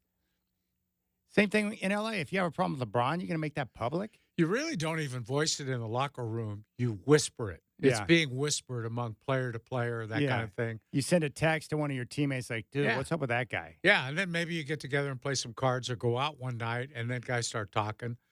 Do you think, for a player of Rodgers' caliber, do you think his teammates have an issue if he misses an OTA workout? No. Or a couple of practices? They probably don't care, do they? I don't think they care, especially since he's been at the voluntary ones. It's just the voluntary ones. It's just this one he's missed. I don't think anybody's concerned at all. And the point that Lombardi made is teams cancel these all the time if it doesn't work out on somebody's schedule. You could have just canceled the whole thing. It's only 3 days. I just think it's overblown. For me, for a player of Rodgers' caliber, he doesn't need a practice in OTAs to. Right. He's going to be fine. The only question mark I have with Rodgers is he going to be healthy? Is the Achilles going to be okay? Because if he's healthy, he will play good football. Probably.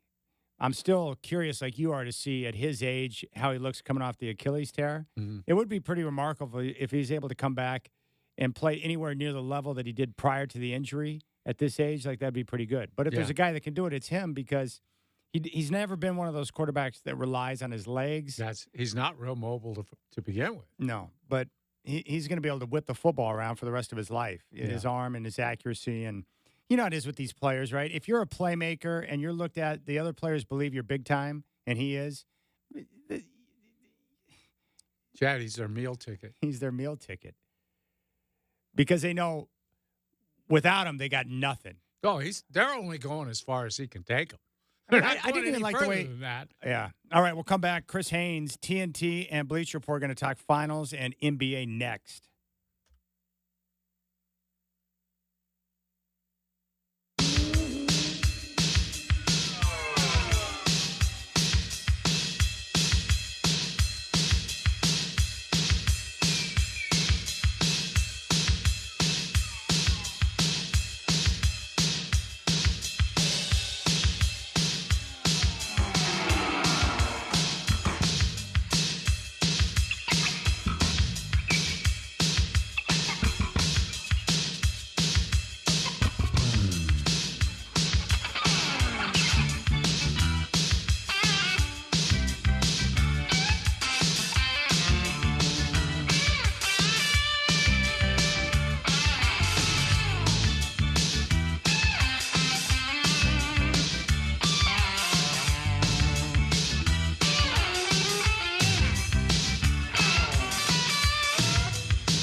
All right, always a pleasure to go to the phones and bring on a good friend of the show from TNT and Bleacher Report. Chris Haynes is back. And Chris, I just realized something today that you and I have something in common.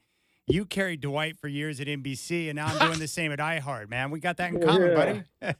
Yeah, you having back pain? You having back pains too, Chad? Oh yeah, most definitely. Welcome to the club, Chad. You know, this is the kind of abuse I have to put up with on a daily basis. First from you, Haynes, and now from doing. It's amazing I've been able to live this long. I'm telling you. Oh man, Golly. that's my guy. It's always good to come on with you two fine gentlemen. Oh, Always. dude, it's great to talk with you. What do you expect from Dallas in Game 4 facing a 3-0 deficit? I don't know if I expect much, Chad, to be honest with you, man. That losing Game 3, pretty much, that was it. I don't, can they muster up a win in Dallas to get to Boston? Possibly. But at this point, why even try? It's over. It's Save the airfare, I don't want to go. right? Yeah, I don't want to go to Boston. I mean, come on now. I mean, it's inevitable at this point. But no, on a serious note, like, I'm impressed with the scheme of Joe Mazzulla and the Boston Celtics. What they're doing on the defensive end. Remember, the Dallas Mavericks, they have two of the top offensive guards in this league. And people started chatter, is this the best backcourt ever? I'm not going to get into that. But the point is having those two guys all season long and for most of these playoffs, it's allowed for them to break the defense down. You get help defense or they'll send a double, and they like to let that ball fly, like zip pass all around the arc where it will get to the open corner shot. Well, Boston is not doing that. They're not sending the double. They're not getting broken down. And so all that's left is for Luka and Kyrie to go one-on-one, and mostly those shots are two-point shots. Luka likes to try to get all the way to the basket. He'll take a few mid-range jumpers, especially the turnaround fadeaway. Kyrie, if he's driving, it's either to all the way to the paint or he's taking the jump shot. And they'll live with those twos. They'll live with the percentages on that, make or miss. But they're not giving up those open threes, whether it's from the corner or from the wing. And lastly, it's not allowing for the other players to get in the rhythm and get into a flow. And so they're completely taking Dallas out of everything that they've been doing all season long offensively. And I got to give Boston Celtics credit. I mean, they have the defense. One thing, they have the defensive personnel to be able to implement that, being that they can switch pretty much everything. And, Jason Tatum is probably on the perimeter, probably the weaker link defensively, but still, he's 6'9" and long. But, you got Drew Holiday, you got Derek White, you got Jaylen Brown. Al Horford is pretty solid moving his feet when he has to step out on the perimeter guy. So it's just a tall task for the Mavs. We've been so impressed, really, with Boston overall, Chris. I was curious what you thought. They did have one of the greatest offenses in NBA history this year, too. Are you more impressed with their offense or their defense? I'm impressed with their defense. I mean, we've seen a lot of great offenses over the last 10 years, especially with the way Golden State ignited things with their fast-paced play. Defensively, I like the fact that we're getting back to that. Yeah. You look at the officiating. You remember how the officiating started to alter a little bit during the regular season, where they started allowing more physicality. Guys weren't able to get those fouls that they're used to drawing, and they're trying to change the game a little bit back to the way it used to be, because I think the offensive player always got the benefit of the doubt. So I'm impressed defensively with Boston, the way they love to play defense. Derek White is phenomenal. Drew Holiday is phenomenal. Jaylen Brown is phenomenal in his defensive right. So I like seeing that matchup, and I like seeing them. They're not sending doubles, guys. Like, look at them. They're not sending doubles, and it's rarely a breakdown. Luka and Kyrie are so great. They're hitting a lot of contested shots, but they're right there. The Celtic defense is right there, so that's been pretty cool to watch. We're talking with Chris Haynes, TNT and Bleacher Report here on the Rip City Drive. Do you think Luka's complaining about the officiating, does that work against him? How do you see that? Yeah, I do. I do think it works against him. I don't know how much it works against them in that particular game, but through a course of a regular season, referees have a scouting report as well. You have certain refs that are cool, calm, and collected, no matter what player is cussing them out. Then you have some refs who have a quick trigger, and we know who some of those refs are. So over the course of time, I think that your reputation, it does start to wear on you. And I think Luka does need to kind of hone that in a little bit. And, Luka's getting ripped for his defensive effort, and he can give more. He could give more effort on that end for sure. He showed them a lot of offensive load, a lot, even with Kyrie as a teammate, backcourt teammate. Luka has the ball in his hands a lot. That is the offensive system through Luka, and so you don't expect Luka to shoulder a lot of the defensive load. But what you can ask, that you get a little bit more effort on D, and then that you get back on defense instead of arguing with the officials. That is where it's a problem, and that's where somebody needs to kind of ring him back into fold and allow him to understand that those possessions are hurting your team. Chris, I have to admit, when Joe Mazzulla got the job, I wasn't real familiar with him, and I kind of thought Damon Stoudemire might get that job. I was pulling for Damon, but I didn't really know what to expect from Mazzulla, and I definitely underestimated him, and I'm kind of eating my words now, but I'm curious what you think of him overall as a coach. What tier is he on now? I mean, is he ready to step up and be one of the better coaches in the league, do you think? Yeah, anytime you get a championship under your resume, that definitely catapults you to a different tier. He was impressive last season, taking over under those unique circumstances last year and getting the Celtics as far as they did. And then now see that they're one win away from getting their 18th championship, which would pass the Lakers, and they'll be in sole claim of number one for most championships by a franchise. He reminds me of Bill Belichick. He really does. And I don't know. I never asked him if he studied Bill, but obviously being in Boston, he's a guy where he's not going to really open up to you. He's very guarded. Yeah. Very guarded. And he'll snap on you. He will snap on you. If there's a question that he deems inadequate, he will snap on you and let you know and move on. So you really don't. Nobody really knows him, and that's similar with Bill Belichick. You don't really know him personally. So does that does that characteristic help him as a coach? I don't know, but it's definitely he's definitely gotten to a point to where I don't know how long it took, but it got to a point where he has everybody's ear in that organization. And I'm not just talking about the players. He's really respected. He got that respect in a short amount of time. But at the same time, Dwight, you mentioned you thought Damon Stoudemire might have got that position. I thought so as well. But that just shows you that, remember, Mazzulla, for people that don't remember, he came from the back of the bench. Yeah. He was in the second row and then elevated to interim head coach and then named permanent head coach a year later. That's quite an impressive feat. So that lets you know that people in that organization thought, Brad Stevens in particular, thought really high of him and thought he can do a good job.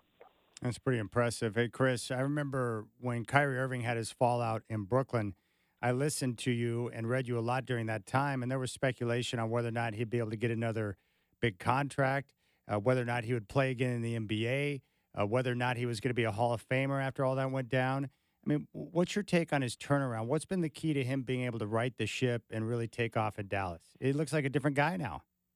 He really does. He's just mature. He's just matured, and all the antics or whatever, all the things that he did and said in those times. I just seen a maturation process in him in a short amount of time. I didn't know if he'll ever get a max contract again. I didn't know if he would if I knew a team, look, he's just too talented. I didn't think he would be out the league. It wasn't that dire, but you did wonder, like, okay, how many teams are going to offer not only a max figure but max length and tenure contract. So he's worked it out. I think he's understood. He's married now. He has kids. I think that definitely helps with development, and I'm proud of him, man. I'm proud of him. He's I covered him in Cleveland when I left the Blazers after 3 or 4 years, and I went to cover LeBron when he left Miami to go back to Cleveland, and Kyrie was there. And Kyrie, at that point, he was the toughest player that I've ever had to cover. Really? He was the toughest. He was the toughest, and I told him that you just didn't know what you would get. Like, one moment he'd say what's up to you, say hi. Next moment he walked by you like he didn't even know you, may snap at you, whatever. He was just the most difficult player I've covered at that time. And now it's night and day. And I just like seeing guys have a chance to grow and, not counseling everybody. If you have to remember, a lot of these guys are young and get thrown a lot of money in their face, a lot of expectations in their face, and we expect them to do everything perfectly. But I think sometimes we have to look at ourselves and remember, like, hey, what were we doing in our 20s and how we would have acted if we had all this authority and power and money. So I'm just glad that he's on the right path, and it's cool to see that transformation. Chris, I've always respected your knowledge of the Laker organization and kind of how that place works a little bit. And I'm curious your thoughts on Danny Hurley, whether or not he seriously considered taking that job with the Lakers. I know he was working on getting a better deal from UConn. What are your thoughts on that situation? My thoughts, Dwight, is that I simply don't know if he was seriously considering. I don't. I don't. You know about leverage plays, and there's often times where if you want a higher salary at the company that you work at currently, sometimes you elicit an outside company. And, you know all about that, yeah. I don't know nothing about that guy. I never played any company at all. In any interest I had, if I had meetings or talks, it was serious. It was genuine. Mm-hmm. But I digress. Let's get back to the subject, Godfather. Okay. Sometimes you'll have. But look, this is what I will say is that for the Lakers, for the word to be that was the Lakers' number one target, they didn't really blow Hurley, they didn't really give him such a massive contract, which made it easy for him. So it seemed like if that's your, you understand that Hurley has a great job where he's at right now. He's going to have tenure. He's going to, if you're the Lakers or any other company, you have to give him a deal he can't refuse. Yeah. Like, if that's your number one target, if you really want him. And the contract number that was reported, I can't remember off the top of my head what it was, but it wasn't anything that was like, oh, okay, it's not. It was a nice contract, but it wasn't something that I think would have. I'll just say that Spoelstra would laugh at that contract. It was, I think it was $70 million over 6 years, something like that. Yeah. So Spo and a lot of top coaches, they're laughing at that figure right now, especially the way the money is going up for head coaches. So. That was the only thing that I found, puzzling. But I don't know if there was really genuine interest. I don't know. There was an offer, but I don't know if it was genuine. Well, who makes the most sense to get the Laker job? You think JJ's going to get it, Chris? Yeah, I mean, I've been hearing that for about a month already. I do think he's going to get it. Godfather, the head coaching landscape has changed. And I talked about this on my podcast with Mark Stein, This League Uncut. Godfather, do you remember, and Chad, you as well, if a head coach was able to get one championship, they got tenure. Yeah. They weren't They were not going anywhere. Yeah, it bought you a few years, didn't it? Yeah, it bought you like you get a championship. You bring a championship like to town, you're good for a minute, a hot minute. Yeah. That means absolutely nothing nowadays. And so I bring that up to say this, and usually when there's a high caliber team like the Lakers, which they have championship aspirations, is championship or bust. It's going to be that way until LeBron James moves on.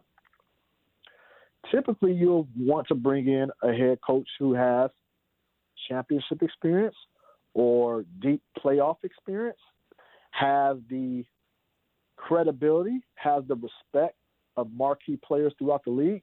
Usually, you'll bring a guy like that. That's how Phil Jackson ended up with the Lakers, and Pat Riley ends up in Miami, or New York. That's the way it happens. Now, we don't have a lot of those coaches left, where you can say, okay, we're going to pluck this guy, and he's an established guy. We don't have them. And then the coaches that we do have that have won a championship, Frank Vogel is out the very next season. Yeah. Budenholzer is out a year later after winning a championship. It's crazy now. That did not used to be the case. And it's like, it's really unfair to these head coaches. Like, they are being hired to get fired. And they're getting these big contracts because I believe that there's understanding that if anything goes wrong, you're the first to go. So let me throw in an extra couple mil in this contract because that's going to be the scapegoat clause in your contract. Here's the extra $2 million. It's just not right. Guys are championship great coaches are getting let go the very next season, and it's baffling. Hey, Chris, do you think the Lakers will draft Bronny? See, the Lakers, I believe they had the 54th or 55th pick. Yeah. I do. I think if he's there, I do. I was talking with Sean Powell. I hope he doesn't mind me saying this. Sean Powell, longtime NBA. Oh, he's a good friend of mine. Sean's a good guy. Great. I know y'all go way back. Yeah. He was talking about the Clippers. He was like, if I'm the Clippers, we were talking last night during the game. He's like, if I'm the Clippers, what's stopping me from snatching a pick? A few picks before the Lakers. Yeah. And grabbing Bronny. And then my next call is to LeBron. Hey, you don't have to move because people believe that LeBron doesn't want to leave LA. You don't have to move. Come on over. Come on to the other side. Brand new arena we're walking into. They don't know what's going to happen with Paul George right now. I was like, well, that's very interesting.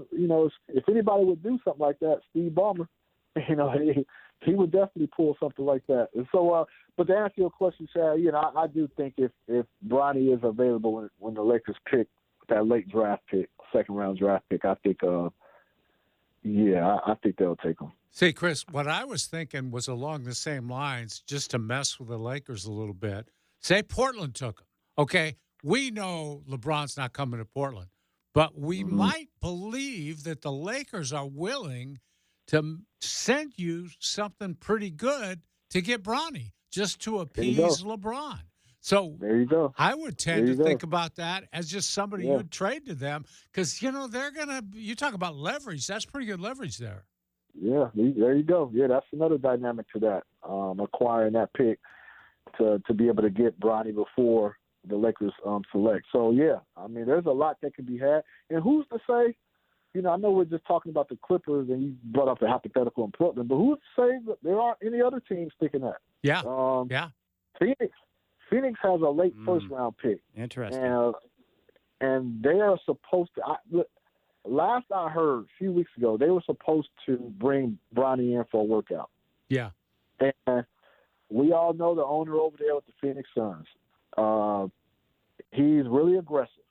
Some will say he's too aggressive because they think some of those transactions were uncalled for. But he's somebody who's going to go for it. He's going to go for it. So would the Suns draft Bronny first round? Would they do that with the hope of trying to lure LeBron over as well? I I love the NBA. I really do. I love the NBA. It's always something. Yeah, and it loves you back, Chris. And that's why I want to ask you the next question is, now we're hearing all this TNT stuff. You've been doing great work on TNT. You've become a TV monster now. I think you might be a game show host someday. But Man, that means a lot. No, seriously. But I want to ask you, you got another year. I mean, that contract's going to be good another year. But you think maybe this last year will be your last year on television? How are you seeing that thing? Godfather, you are the first person to ask me about that publicly. It seems like we've had a company spokesperson in Charles Barkley who's been No kidding.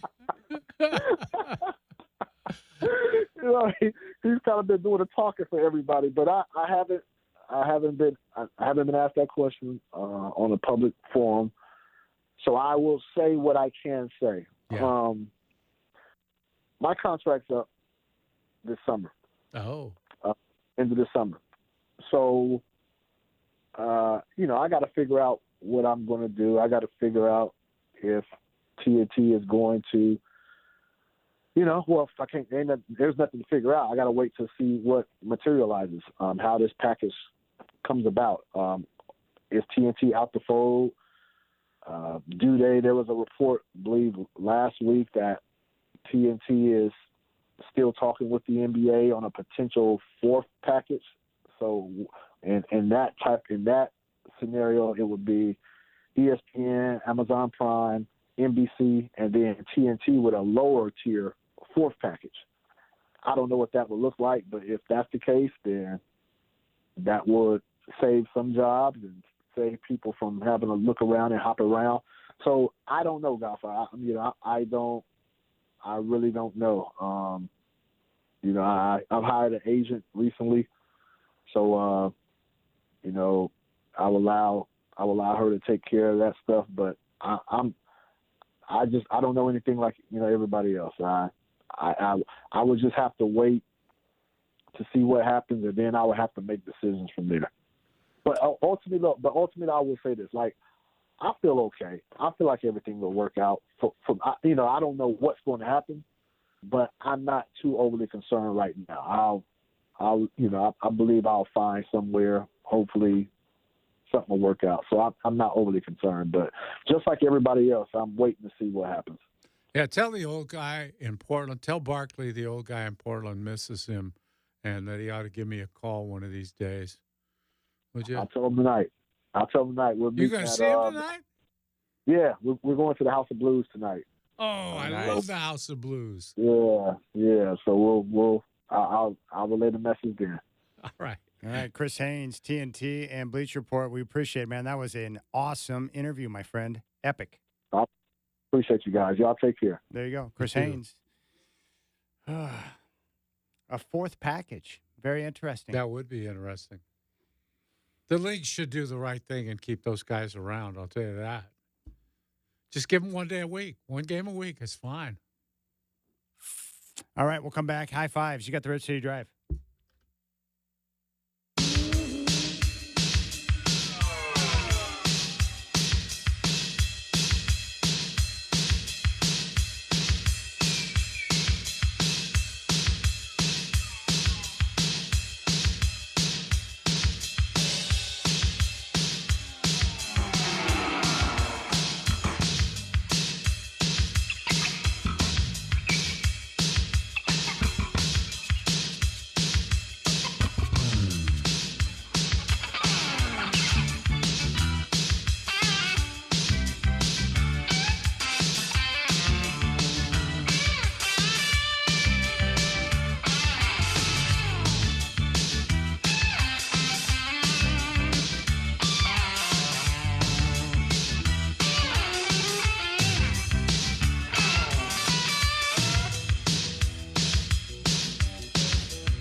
You know what's funny with Chris Haynes? When you ask him or said, hey, I've always thought you might be a good game show host, he didn't laugh. He's like, No. oh, I appreciate that. Yeah, he put that in his bag. I'll tell you that. I want him to take over Family Feud. He's calling his agent right now. Have you thought about game shows? He'd be great on Family Feud. I'd love to see that. So I'm all about that. But Chris Haynes was Yeah. great. I'm going to give my high five to Alex Soto from Pantone 294. I love the fact that that's his full-time job, planning trips with fellow Dodger fans. That's pretty amazing, really. Gosh, over 5,000 Dodger fans, thanks to Pantone 294, got a police escort up to Yankee Stadium in the Amazing. Bronx. Yeah. Wild. Shacker, you got any high fives? You going to go to Dr. Pepper? or- Yeah, Dr. Pepper deserves a high five every night, but I want to give a high five to both the ACC and the SEC, the only two conferences sending teams to Omaha. The College World Series Yeah. starts tomorrow. 4 teams apiece. All right. High fives for you, Godfather. Yes, Missoula, Montana gets my high five. He's done a heck of a job. He has. We got to take your cap off to him. But Haynes made a good point. He came from the second row Yeah. to take over as interim head coach, and now he's a head coach, and he's about to win a championship. But we also learned that just because Missoula, Montana is about to get a title, he better keep doing a good job or they'll let him go. Or we'll be all over his case. One bad year, Joe, and you're done. Wait. But Chris is right. I mean, it used to remember when Jack Ramsey was good for life here if he wanted to be after winning one championship. And this poor Frank Vogel and Budenholzer, both of them, they win a championship 1 year later, they're fired. Wow. It's pretty crazy. Hey, wait a second. Who did the Knicks hire as an assistant coach? Cheeky baby, Maurice Cheeks. Maurice Cheeks. Yes. New York Knicks assistant coach. Wait. You need to start circulating your report on Cheeks again. Get Knick fans all pissed off. Wait till Tibbs finds out his work ethic. Okay, I have a new dream for this summer in the NBA. Yeah. And it's something that Haynes pointed out. Can you imagine for a moment if the Clippers drafted Bronny before the Lakers and then Ballmer's like, look, LeBron, we're not going to trade Bronny. He's going to remain a Clipper and we're going to develop him, but you're more than welcome to come over and join us. Mm-hmm. The Lakers go from losing out on Hurley to UConn, hiring J.J. Redick, who's never coached before, and then losing LeBron to their crosstown redheaded stepchild, the Clippers. Who are going into a new arena and have Ty Lue as their coach, who LeBron has played for before, and he has a much better chance to get to the finals with the Clippers than he does with those woebegone Lakers. Can you imagine Ballmer? He might not survive that. If they were able to pull off that, draft Bronny and get LeBron, he'd be like, we have LeBron! He would be so red-faced, it would be unbelievable. If they don't do that, they're crazy. They should do it. Absolutely should do it. I would burn a higher pick on him just to mess with them. Yeah. Because you might get LeBron. Yeah. They're the only ones that could pull that off and get LeBron. You could do it and make a trade with the Lakers, but he's not leaving L.A., I don't think. But if the Clippers get him, he doesn't have to leave L.A. It's perfect. It's absolutely perfect. I love Jeannie Buss, but I want that to happen now. Yeah. It would be the ultimate disaster for the Lakers. They can't get Dan Hurley because he goes back to UConn, and then LeBron leaves the Lakers to join the Clippers. The crappy Clippers. Oh, man, that would be fun, wouldn't it? How much would Blazer fans enjoy that? Oh, everybody in the league would. Everybody in the league would. That'd be one thing LeBron could do that would make me happy. I'd be like, good for you, LeBron. Yeah. Go join your son with Steve Ballmer. Ballmer's face would never lose that tint of red after that move. All those toilets in that arena, and LeBron James, too. What'd you say? We have toilets and we got LeBron. Yes. All right, you guys have a good